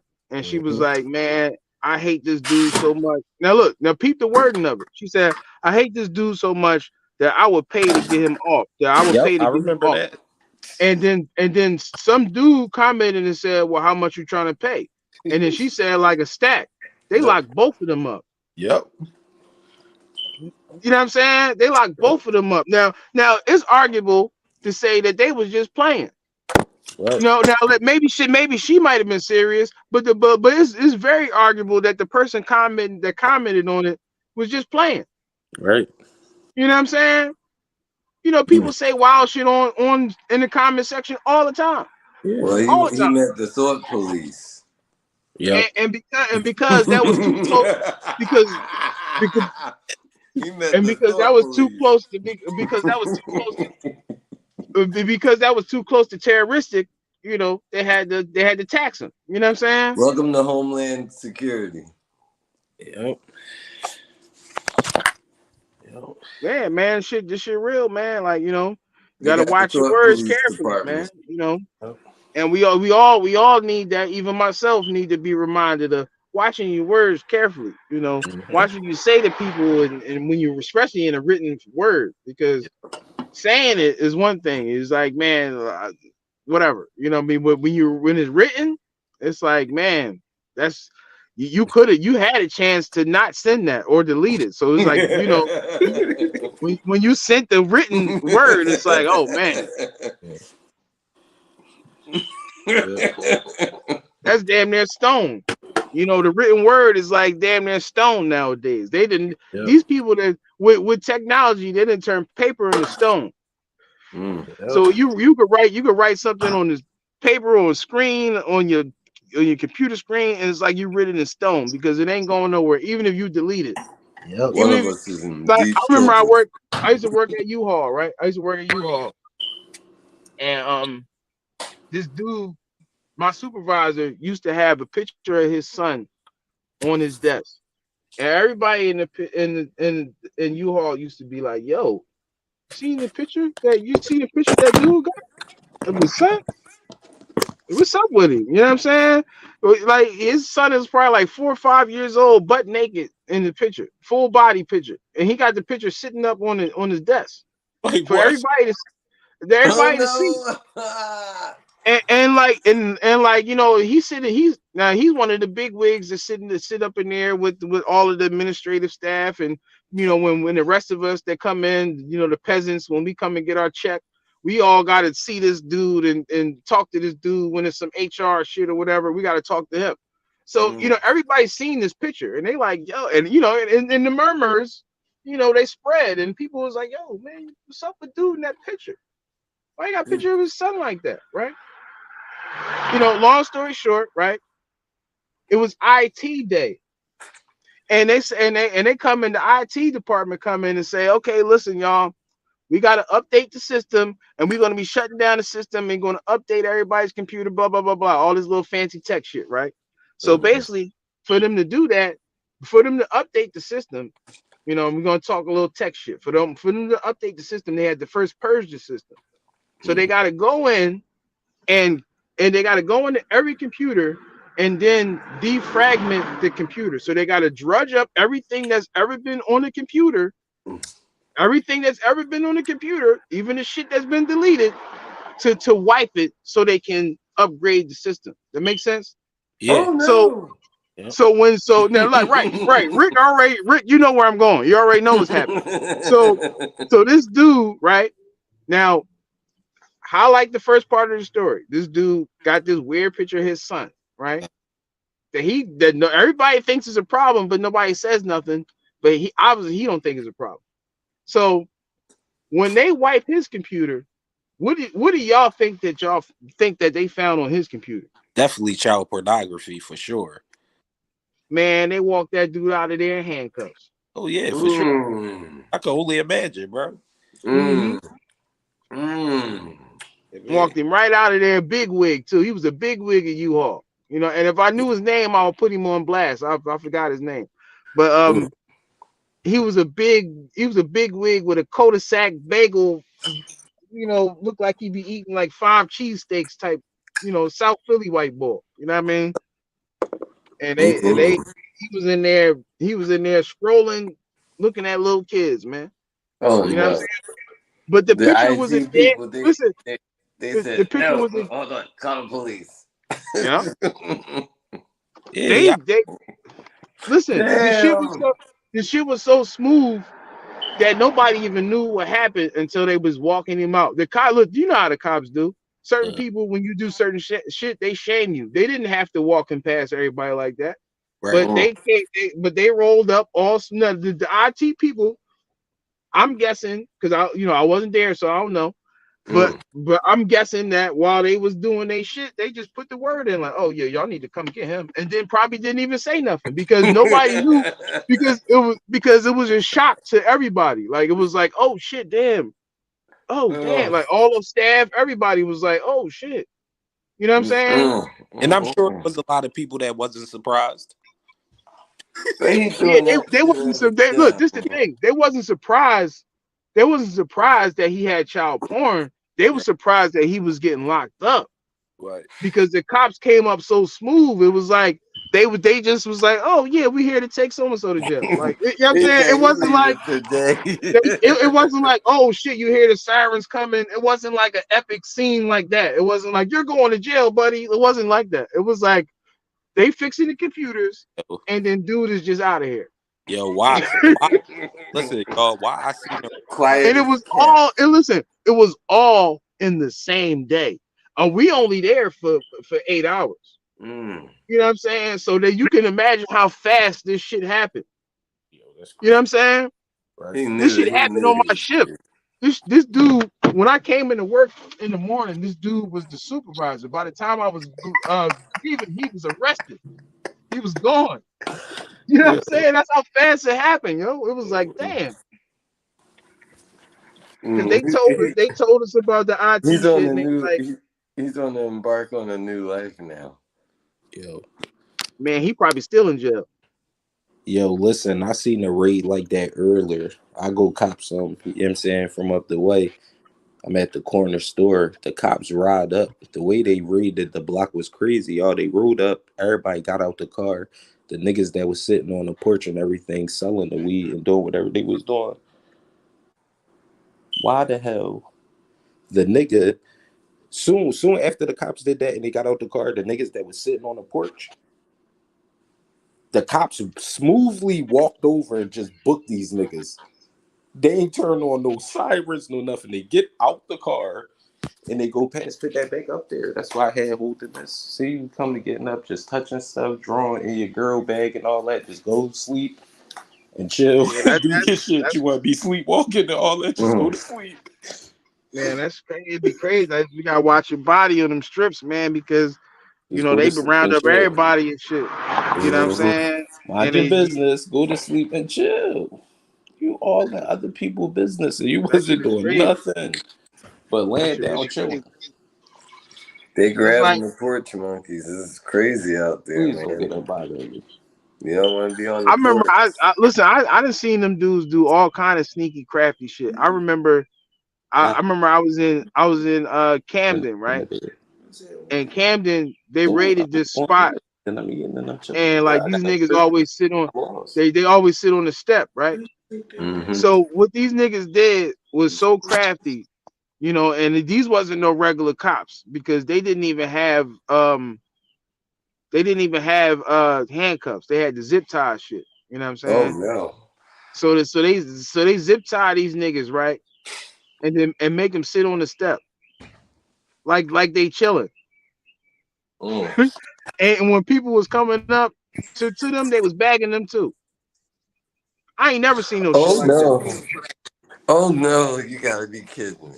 I didn't Hey, even know look. they did crafty shit like that. Yo, they So had did these dudes sitting on the step. They had these dudes sitting on the step like normal, right?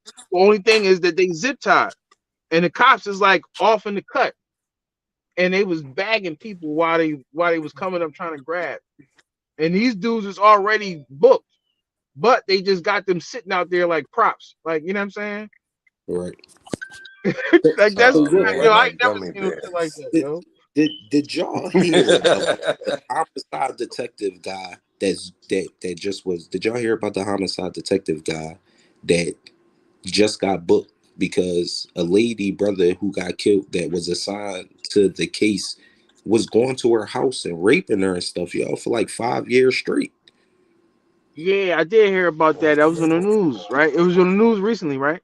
Oh, Yeah, I did. I heard that like vaguely. Yeah, did hear about that. Yeah, I'm that's glad crazy. that you touched it because yeah, that Wow. went in one ear and out the other. I did hear that shit though. Yeah, that's crazy, yo.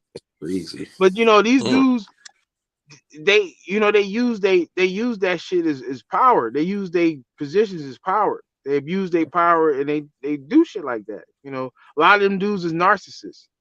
You know what I'm saying? So they believe that everybody around them can can be manipulated, just like the bull who at the Well, U-Haul bull. actually, they Mhm. worse than They believe narcissists. that They more even when psychotic. right, well, they in the realm of a sociopath, but but to not, I can't really gauge that 100%, so I just try to stay in the Mhm. narcissist. I know that Yep. I definitely know that you're a narcissist. You know what I'm saying? But the thing is that even when these people got toilet paper on their shoe, a proverbial toilet paper on their shoe or a boogie in their nose or something, they feel like that they can outsmart anybody. Hey, you got a boogie in your nose. Oh no, that's not a boogie. That's a nose ring, man. Come on, man. You're not hip with the times. Like they, they feel like they can manipulate anybody, even if the evidence is clearly pointing to them. So they do things that eventually get them bagged because, like, they take their positions of power. Like the dude, oh, he a big wig on the job. No, nobody's never gonna look at my computer. He didn't think about how the company do regular IT shit. Yep. But yeah, outside of that, yeah, you're right. Nobody is gonna look at your computer because you're the big boss. But you didn't think about the IT people coming looking at your shit. The same way that that detective, you doing this, that, and the third to people and shit using your leverage of power. And you didn't think that a system would ever come about that this shit would come back on you. You thought you was infallible. You know what I'm saying? And it's like psychiatric evaluations are what's missing in society, man. Like, you know what I'm saying? And I'm not saying that for people to be all up in people's business, but it's like, consider how people be worried about whether you smoke weed or not. Like, these drug tests on the job, they literally are only designed to catch weeds because we like the marijuana or the cannabis, rather, let's say cannabis, because marijuana is a bad word, but cannabis is a medicine. And the proof of that is that it stays in your system for 30 days. Your body does not like foreign things in it. I mean, you got cannabinoid receptors in your brain. Why would they be there if you know what I'm saying? Think about it. They wouldn't be there if you wasn't supposed to consume cannabis. So this herb that's a medicine, right, stays in my system for 30 days. So if I pee within that time frame, you're gonna catch it and then say, oh, drug use. But consider that somebody can smoke wet, take pills, smoke crack, dope, all this other shit, and that should be gone out their system in 2 to 3 days because the body doesn't like toxic foreign things in it. So once it detects this shit, it get that shit out immediately. So that's where you get the concept of the weekend warrior from, where you got the person who go and drink and drug all weekend, and then they come back to Monday and like nothing never happened. Now, if that person take a drug test, you might not never catch them with a hot urine. So it's like the whole shit is bullshit. You know what I'm saying? Yep. And it's just a cheat route. It's like, all right, they say you required to have a drug test or a drug screen your workers. So there's other ways that they could test for drugs, but the cheapest way to do it is the piss test. Because if I do a hair test or some other type of test, that shit costs money. To get everybody hair follicle analyzed by this lab, that's gonna cost me more money than to get everybody piss. So they do they do the piss route, knowing that it's gonna affect more people that smoke weed than do actual hard drugs. Well, yeah, but fuck it. But we saving money. You know what I'm saying? But on the back end, because of that, you got crackheads, dope heads, pill heads that work at regular jobs and be around people and you don't even know they get high like that. And they be crazy as cat shit. Yep. So I say all that to say that if we focus on if your job was predicated on a psychiatric evaluation, we would have less nuts on the fucking job. Yep. You know what I'm saying? You wouldn't have so and so who's crazy as shit, and then we don't know they're crazy until they do some crazy shit. Yep. And everybody's been on a job with somebody that's clearly crazy. We all know that person is crazy, but technically they're not crazy because they haven't been registered as crazy. But we all know somebody. If the news hit tomorrow and they said that so and so did so and so, this, that, and the third, we'd be like, "Yep, I knew it." That motherfucker. Yeah, and everybody got a water cooler story to tell. Oh yeah, that nigga was crazy as shit. Remember when he did this? Remember when he came to work and did that? And he said this. You know what I'm saying? But nobody can say no. We can't do nothing about crazy people until crazy shit happens. Yes. And it's almost literally like you put these people in place for shit to happen. Mhm. You know what I'm saying? It's easy when you got a system like that. It's easy to put crazy people in situations and let them do crazy shit. Man, that's what people set that up so they can see what happens. Yeah, they can. You can slide. They can slide a crazy person. They can slide. They can slide a crazy psychopathic person on your job site, and you wouldn't know until they go commando or go postal, right? Like, and think about it. Where did that phrase "postal" come from? And people always say that, right? That comes from the boy who had the Mac 10, the postal worker who pulled the Mac 10 out back in the 80s and shot up this job. Yeah. That's where that phrase come from, going postal. You know what I'm He went saying? federal. He was a Vietnam vet. Yeah. That was.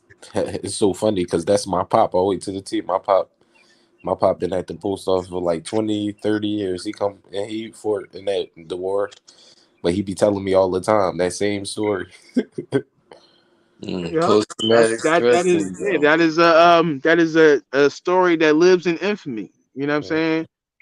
And it's literally become a phrase. Yeah, going Yo, postal. it's so crazy. Me and my dad to actually sit down and compare jail to the fucking military, bro. Like, Mm-mm-mm. Yeah, man. Shit, the streets is like jail. It's like jail without the walls. yep. I tell people You that know what all I'm the saying? time. The cops still could come in here, raid my house, throw all this Yeah. shit around. So all look, throw all that shit around. I gotta clean Yep. it up just like the niggas in the Yep. cell. Yep. Mm-mm-mm. Bust up my door and shit, and I gotta get my door fixed. Yep. You know what I'm saying? Just like if I'm driving down the street, they can pull me over, jostle the fuck out Yep. of everything in my Listen, car. I I'm gonna gotta tell put y'all a that shit story back. right now, right? The story that I told y'all about what I put on MySpace. Um this all probably public record and stuff. I was in the interrogation cell and everything for it. But yeah, why they come grab me for killing my best friend? And listen, this was crazy though. When I walk inside the homicide, room, I see his name on the folder. I see it already. I know the whole spill. Now, just think about this. I'm on the phone having a conversation with somebody before I get locked up and all this happened. And one of my folks worked at the IRS. I don't know if his phone was bugged. I don't know if he did a three-way call, but somehow the nigga baby mom was on the phone to court the conversation. I probably shouldn't have been saying some stuff that I said, but yeah, they trying to pickle me, bro. All I could say about that situation is if I wasn't in jail the day he got killed, they would have charged me for that body, y'all. Mm. I was Now, already in jail for like 3 months before they even came and grabbed me for that situation. When he got killed, I was already locked up for like 3 months. I never went now, home yet. and did Mm. y'all hear about the Strawberry Mansion murders that the young boys got Yeah, charged with a them couple four days young ago? boys, right? Right. Yeah. Now, the thing is that when you got people that operate, like how the bull operate, who got caught raping the girl and shit. These Hmm. people, they do things to cut corners. You know what I'm saying? So it's like, all right, like if I got open cases that I need solved, right? My reputation is on the line, my career is on the line, this, that, and third, right? And I need these cases solved. It's easier for me to take some degenerate, some low life, somebody who I consider, less than or who deserves it, and just slap some cases on them, and then it's like, all right, now I can go chill. You know what I'm Hmm. saying? It's possible. I'm not saying that that's what happened here. I don't know the mechanics of the story, but it's Hmm. possible that when you got police, that when you have people that's on the force that conduct themselves in that way, that they abuse power and they do shit like that, it's easy for them. And how many times have we seen people been convicted and thrown in jail or crimes they didn't commit, and then they be in jail for 20, 30 years, and then the state just be like, sorry. Yep. Here's a meal ticket. I'm Hmm. sorry. No, you know what I'm Yep. saying? So it's like, no, it's like we can't keep going for that. These people can just slap cases on people and just say this person did this and this person did that, and because we ain't never had no traction on these cases anyway, nobody gonna argue it because the whole department want the fucking case closed. Yep. It don't look good on everybody. If you got if you got 200 open cases and y'all ain't getting no traction on them cases, that don't look good for anybody. So so it benefits all of the motherfuckers if we can throw 4 or 5 cases on one person. You know what I'm saying? So It remind you. benefits. I wasn't home for this. I had to see pictures of my man with his head blown off. As I'm being questioned and accused of being the person that killed him, as they're showing me pictures of everybody else that's inside of the case, giving me addresses, everything, bro. I'm Shit, I like, They remember. yo, trying to and they stimulate never you to Listen, said see. sorry. That's the biggest part of everything. I came yeah, home, I never heard. You think them niggas ever called me and said sorry? No, that shit right. traumatized me to this day. I remember my man got killed, man. Shout out to Abe, shout out to Aaron Kelly. You know what I mean? Ashe. You know, we gotta keep these people names alive and shit. Yep. So when you say their name, they spirit live on. So, Yep. you know, when my man got killed, right? I was right there when the shit happened. You know what I'm saying? We was trying to get him to the hospital, you know, all that kind of shit. You know what I'm saying? Nigga died right in my arms, literally. Like I seen he took his last breath in my arms. You know what I'm saying? That shit, I don't really talk about that shit. I know that's probably the first time y'all ever heard me say that. Don't really Mhm. talk about that. That shit really still bothers me. But Mhm. that shit happened, and I had his blood on my shirt and all that shit. This is real shit here. You know, not to say that anything else I say ain't real, but this is like personal shit. You know what I'm saying? But um, you know, the cops, they do their thing and they take advantage of people in vulnerable positions. So me and my man, we just was sitting there talking about funerals. We was sitting there talking about whether it's good or bad if it rained on your funeral, right? It was Mhm. raining. We was sitting under the canopy. It was raining. He walked up the street, and this is exactly how this shit happened. I heard a gunshot, right? And I said, "Damn, what's somebody testing a gun?" Because you know a lot of niggas used to do that shit in the hood back in the day. You get a new burner, you know you go out back, you bust it off, make sure it worked right. You know what I'm saying? So a lot of times if you heard just one shot and you ain't hearing nothing else behind that, you just think it's somebody just testing a gun or something. You know what I'm saying? So that, like that's what I said. I was like, damn, somebody must have just got a new ratchet or something. You know what I mean? And I was like, I sat back like this, and I was like, man, well, if it is something, we'll hear about it. Like 5 minutes later, my man's son come running down the street. You know what I'm saying? Needless to say, they shot my man when he was walking with his son on some sucker shit. You know what I'm Damn, saying? But bro. yeah, so you know, we run up there, we trying to get him up off the ground, resuscitate him, all that kind of shit. You know what I'm saying? He got hit in his chest and he passed. You know what I'm saying? Blood all on me and shit. You know, the fucking nut ass detective motherfuckers. Here they come. And they say, uh, we all fucked up and distraught and shit. And they say, you know, you're brave and you're this and that, and your friend will want you to just come down and just tell us what you know and help us out, right? So Mhm. me and my man, we go down there listening to these dickheads. We look, they get the fuck out of us. We go down there because they like, yeah, just this is nothing, just your friend really appreciate if you came down here and all that fly shit. We go down there and they separate us, and then they start drilling us till for like 4 hours. What did you do? What is it? Did you have a problem with him? All the shit. And it's like, yo, Mhm. I just lost my man. This nigga just took his last breath in my arms. And y'all sitting here accusing me of killing this nigga. You know what I'm saying? Right, crazy. Like that shit was that is like, man, it's like these motherfuckers are so evil. Like it's like that shit is pure evil, yo. It's nothing Mhm. less than that. It's pure evil. It's like, yo, you think that if the tables was turned, you wouldn't be angry like I am right now? Like me Mhm. talking to them, that's what I'm saying to them. You think you wouldn't be angry right now if I was drilling you about somebody that you cared about that you just watched them take their last breath. And I'm drilling you They like, think yeah, you black did. people are different. They They think we really ain't. think It's like black it's people are different. when you look at that shit that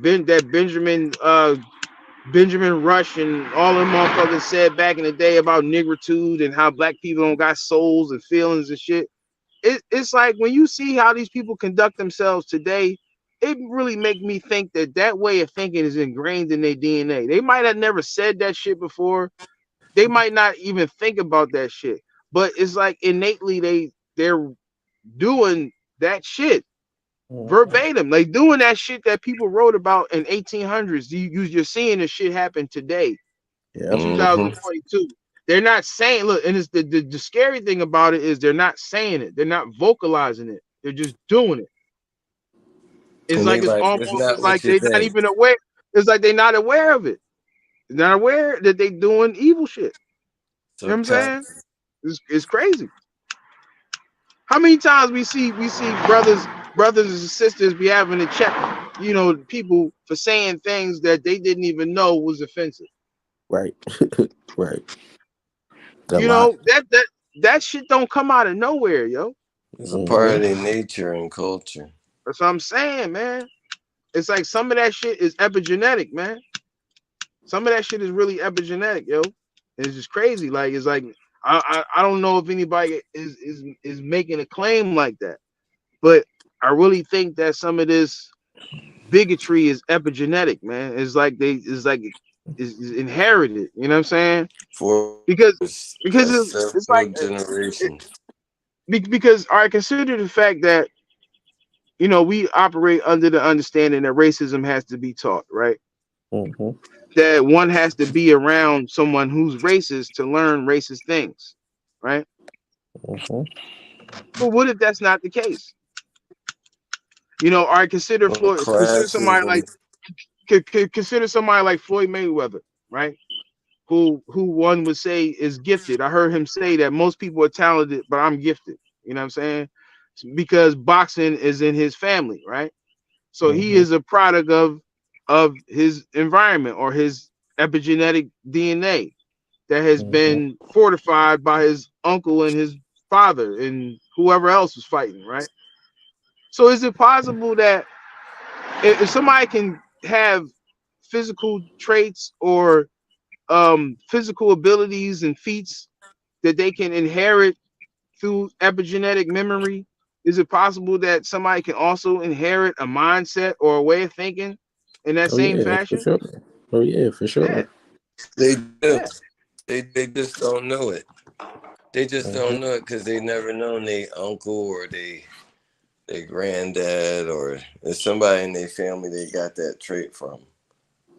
Like, It's a and personality cognitive and function. look, especially if anybody who is 30, 30 or 30 or younger, like I mean, well, I would say 40 or younger, then you grew up with black people on TV.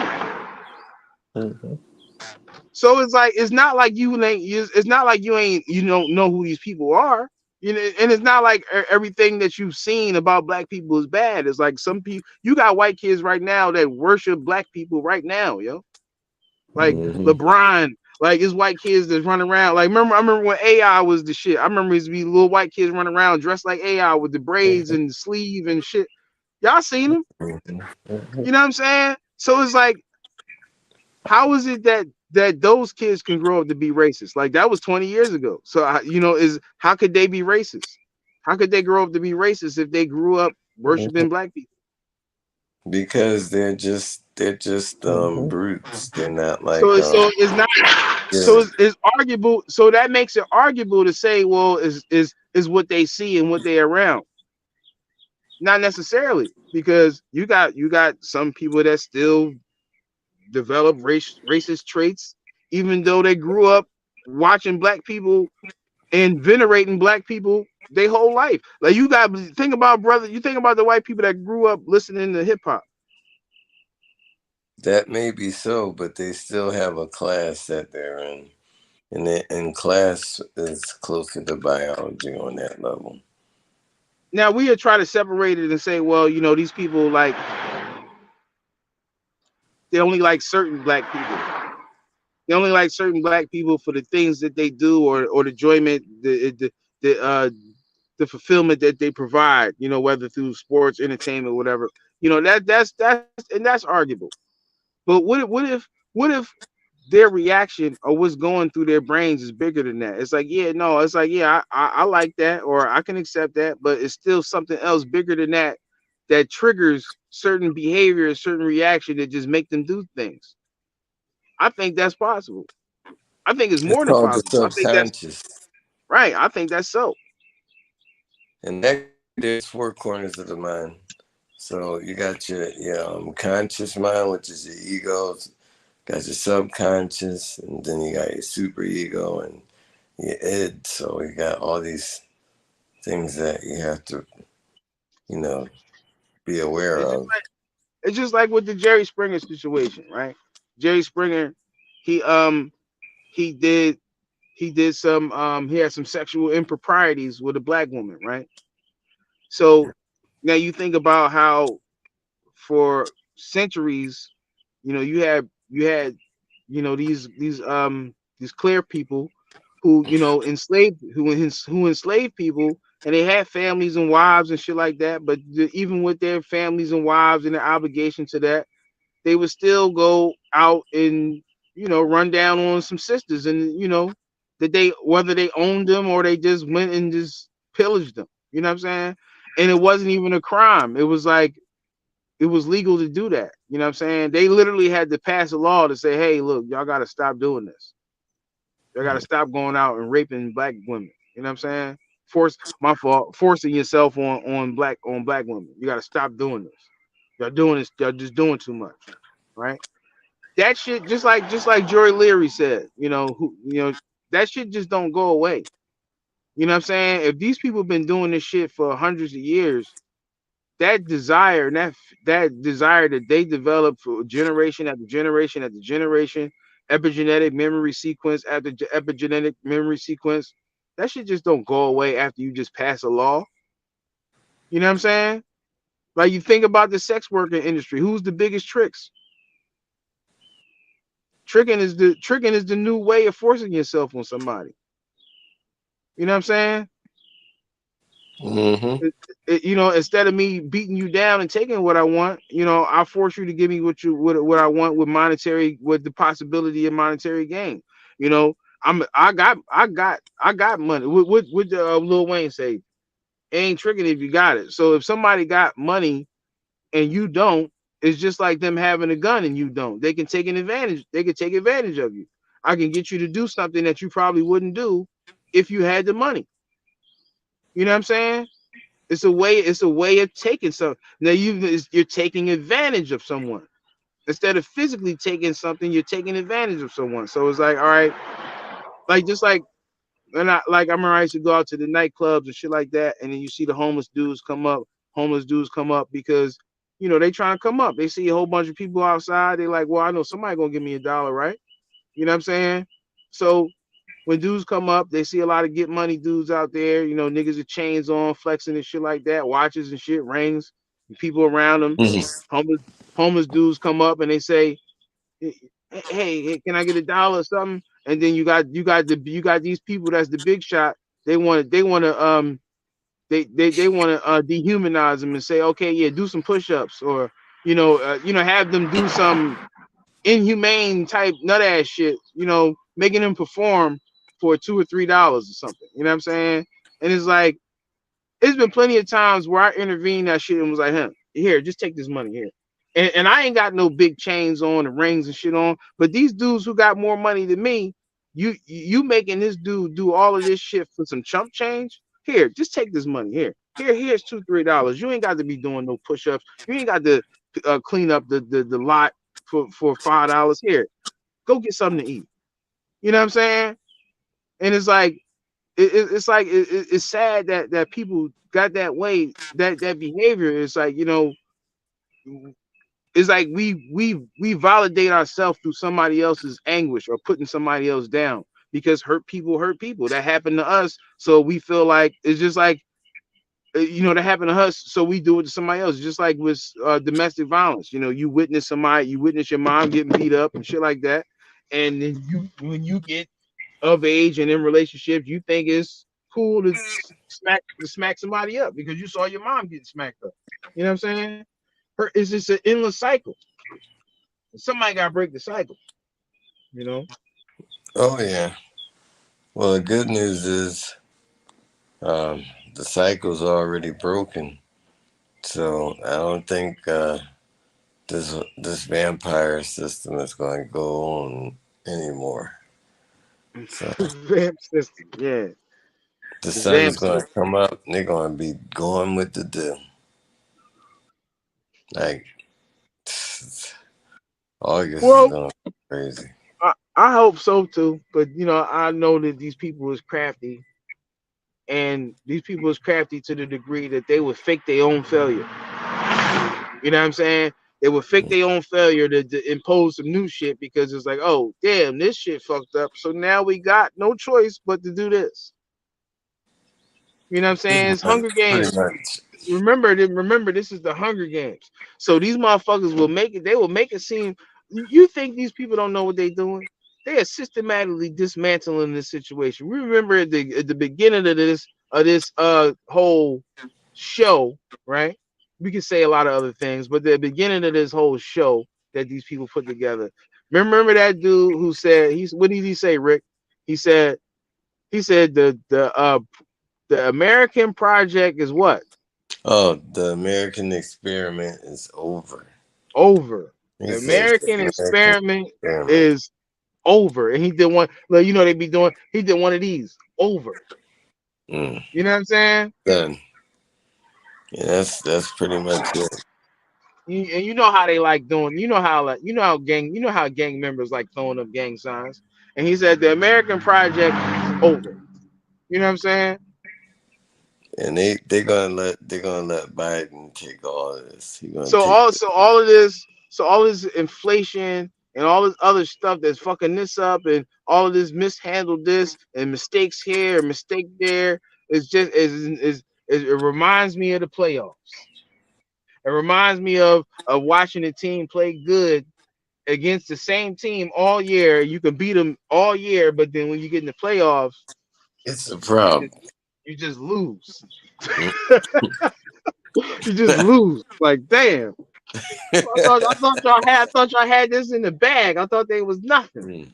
How they just how y'all just turn off and they just turn on like that. It's almost like how when Hulk Hogan used to be knocked out on the ground and people started doing the chant and shit and that nigga start getting up Oh and yeah, doing it the hard when track. they got him in a sleeper hold and shit and he do this shit.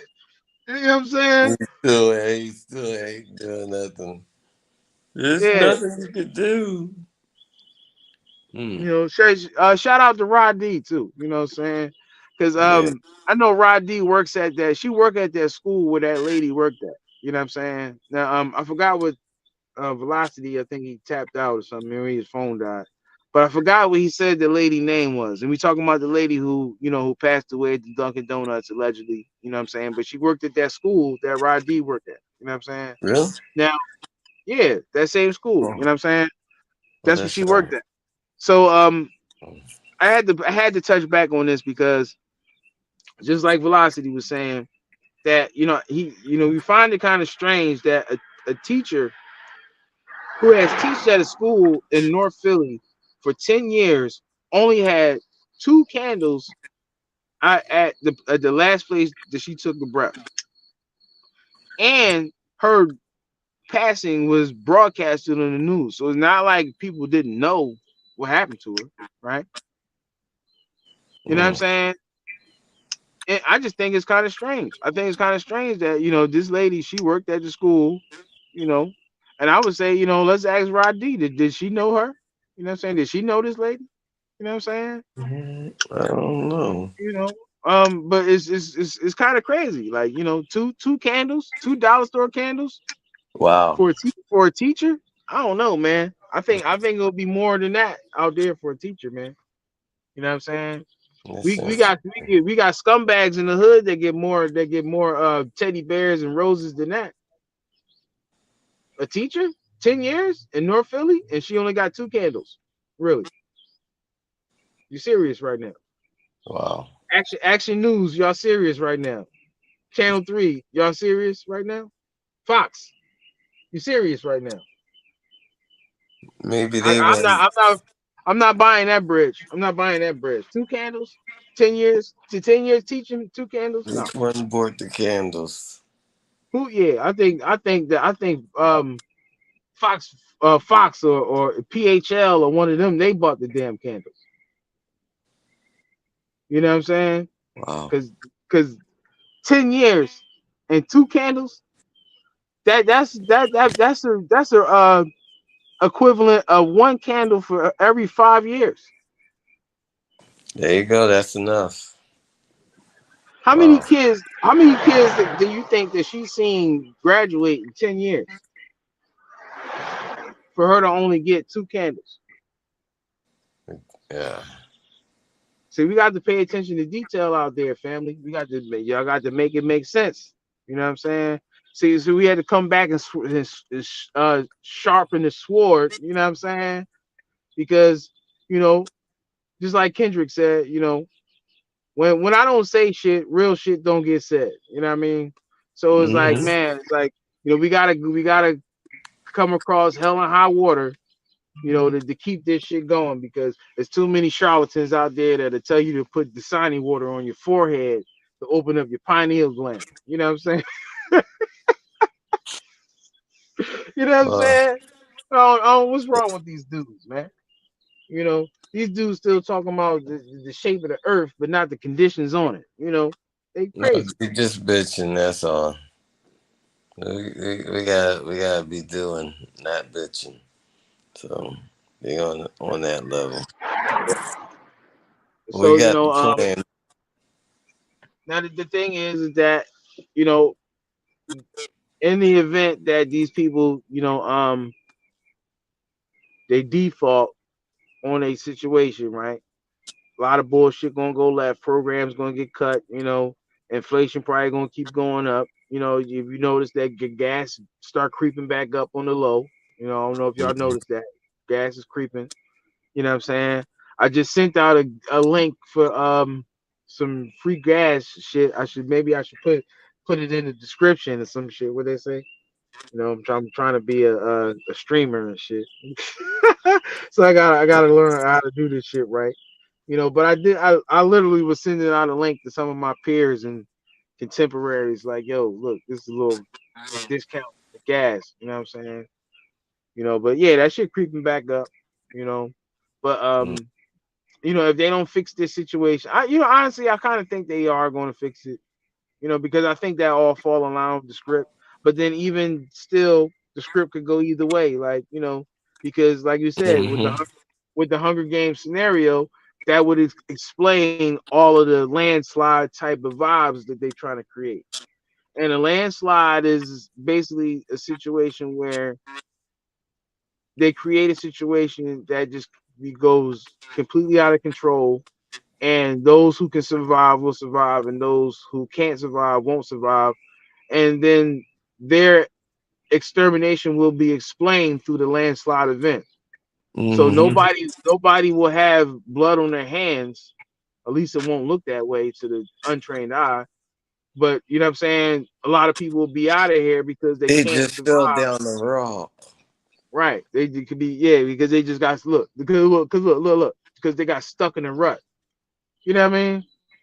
Because they got Mhm. stuck in a rut and they got covered in the avalanche. You Maybe know what I'm they'll saying? be okay. So No, yeah. these are the type of vibes that they could be. They pretty much say that's what they're going to do. When you really dig into what they're talking about. So I wouldn't be surprised if this goes either way. I wouldn't be Mm-mm-mm. surprised. You know what I'm saying?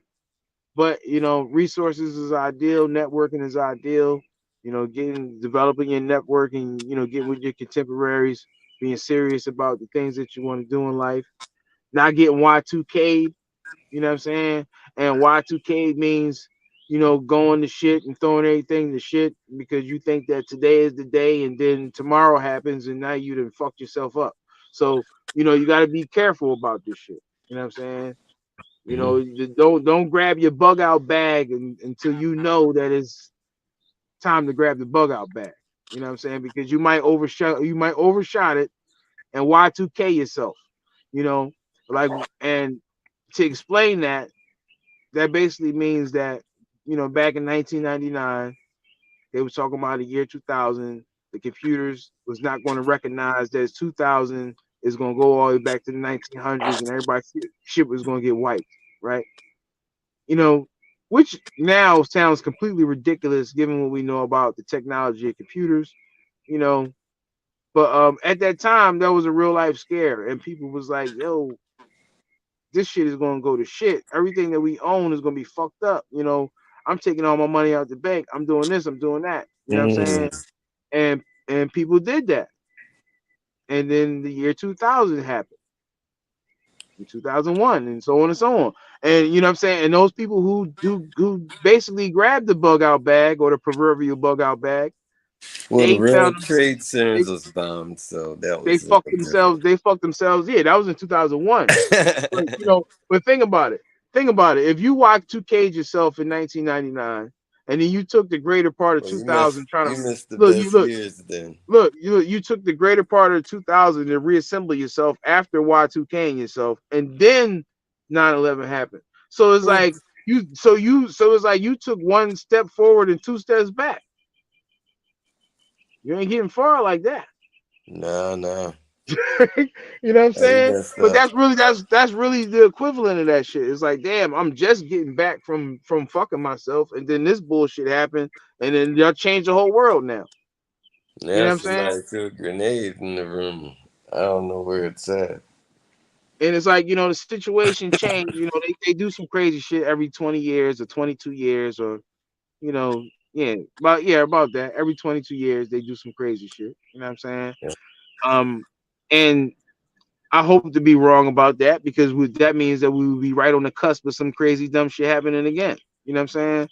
But I guess you could say the crazy dumb shit that happened was the Blovid situation. You know what I'm saying? With everything with that. But you know, when you look at the timeline, it's like 2001, right? 22 years from 2001 would be what? 23. You know what I'm saying? If that is accurate, you know. So, you Well, there know, you go. if that's accurate, then, you know, then that, man, I just hope that is not. You know what I'm saying? Like, I just hope that is not. You know, Don't look. you do it. But you know, you don't want to be caught with your ass out, with your pants down and your ass out. So, you know, this would be the part of the somebody's show where they start selling you some shit. But we're actually not selling shit. At least not yet. So, you know, shit, go out and go get the shit that you need, man. Your survival shit, the EDC shit, everyday carry. You know what I'm saying? Bug out bag shit in the back, your car, you know, or however you're getting around. You know what I'm saying? You know, get with Rick, learn how to, you know, get some sustainable energy. You know what I'm Yeah, I'm gonna saying? start doing a little show now. You know, educate yourself, arm yourself with knowledge. You know what I'm saying? Because you know, she could go left any day now. Like, you know, when it's like you talked about the fire sale. You know, they talked about that on Die Hard. Well, I think it was Live Free Die Hard, where they talked about the fire sale and everybody's shit being fucked up. You know, but that shit can happen through a lot of different ways. You know what I'm saying? So, you know, I don't want to spook nobody into doing shit that, you know what I mean?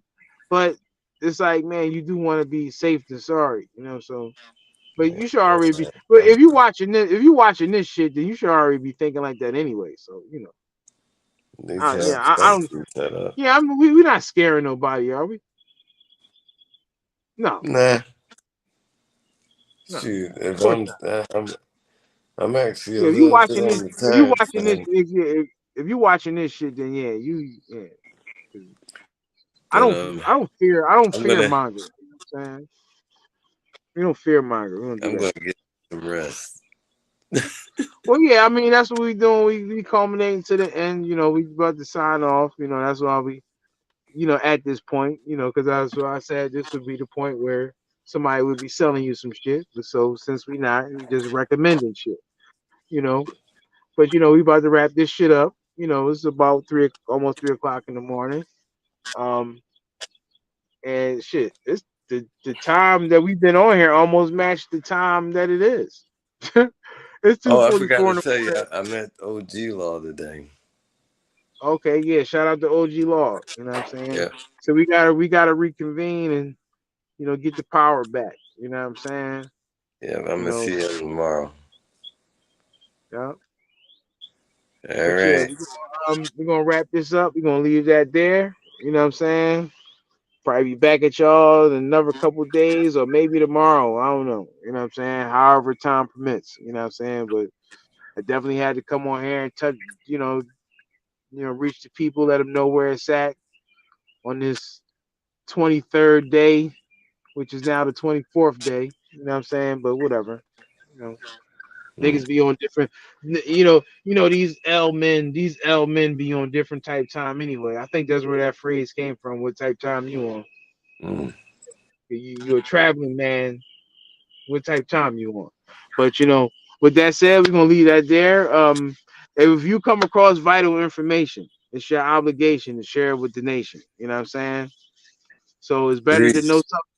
It's better to know something than to believe it. You know what I'm saying? Truth is undefeated. What else we got? Ashe, peace and benedictions. Only you can prevent cognitive dissonance. And we out, man. All One. right.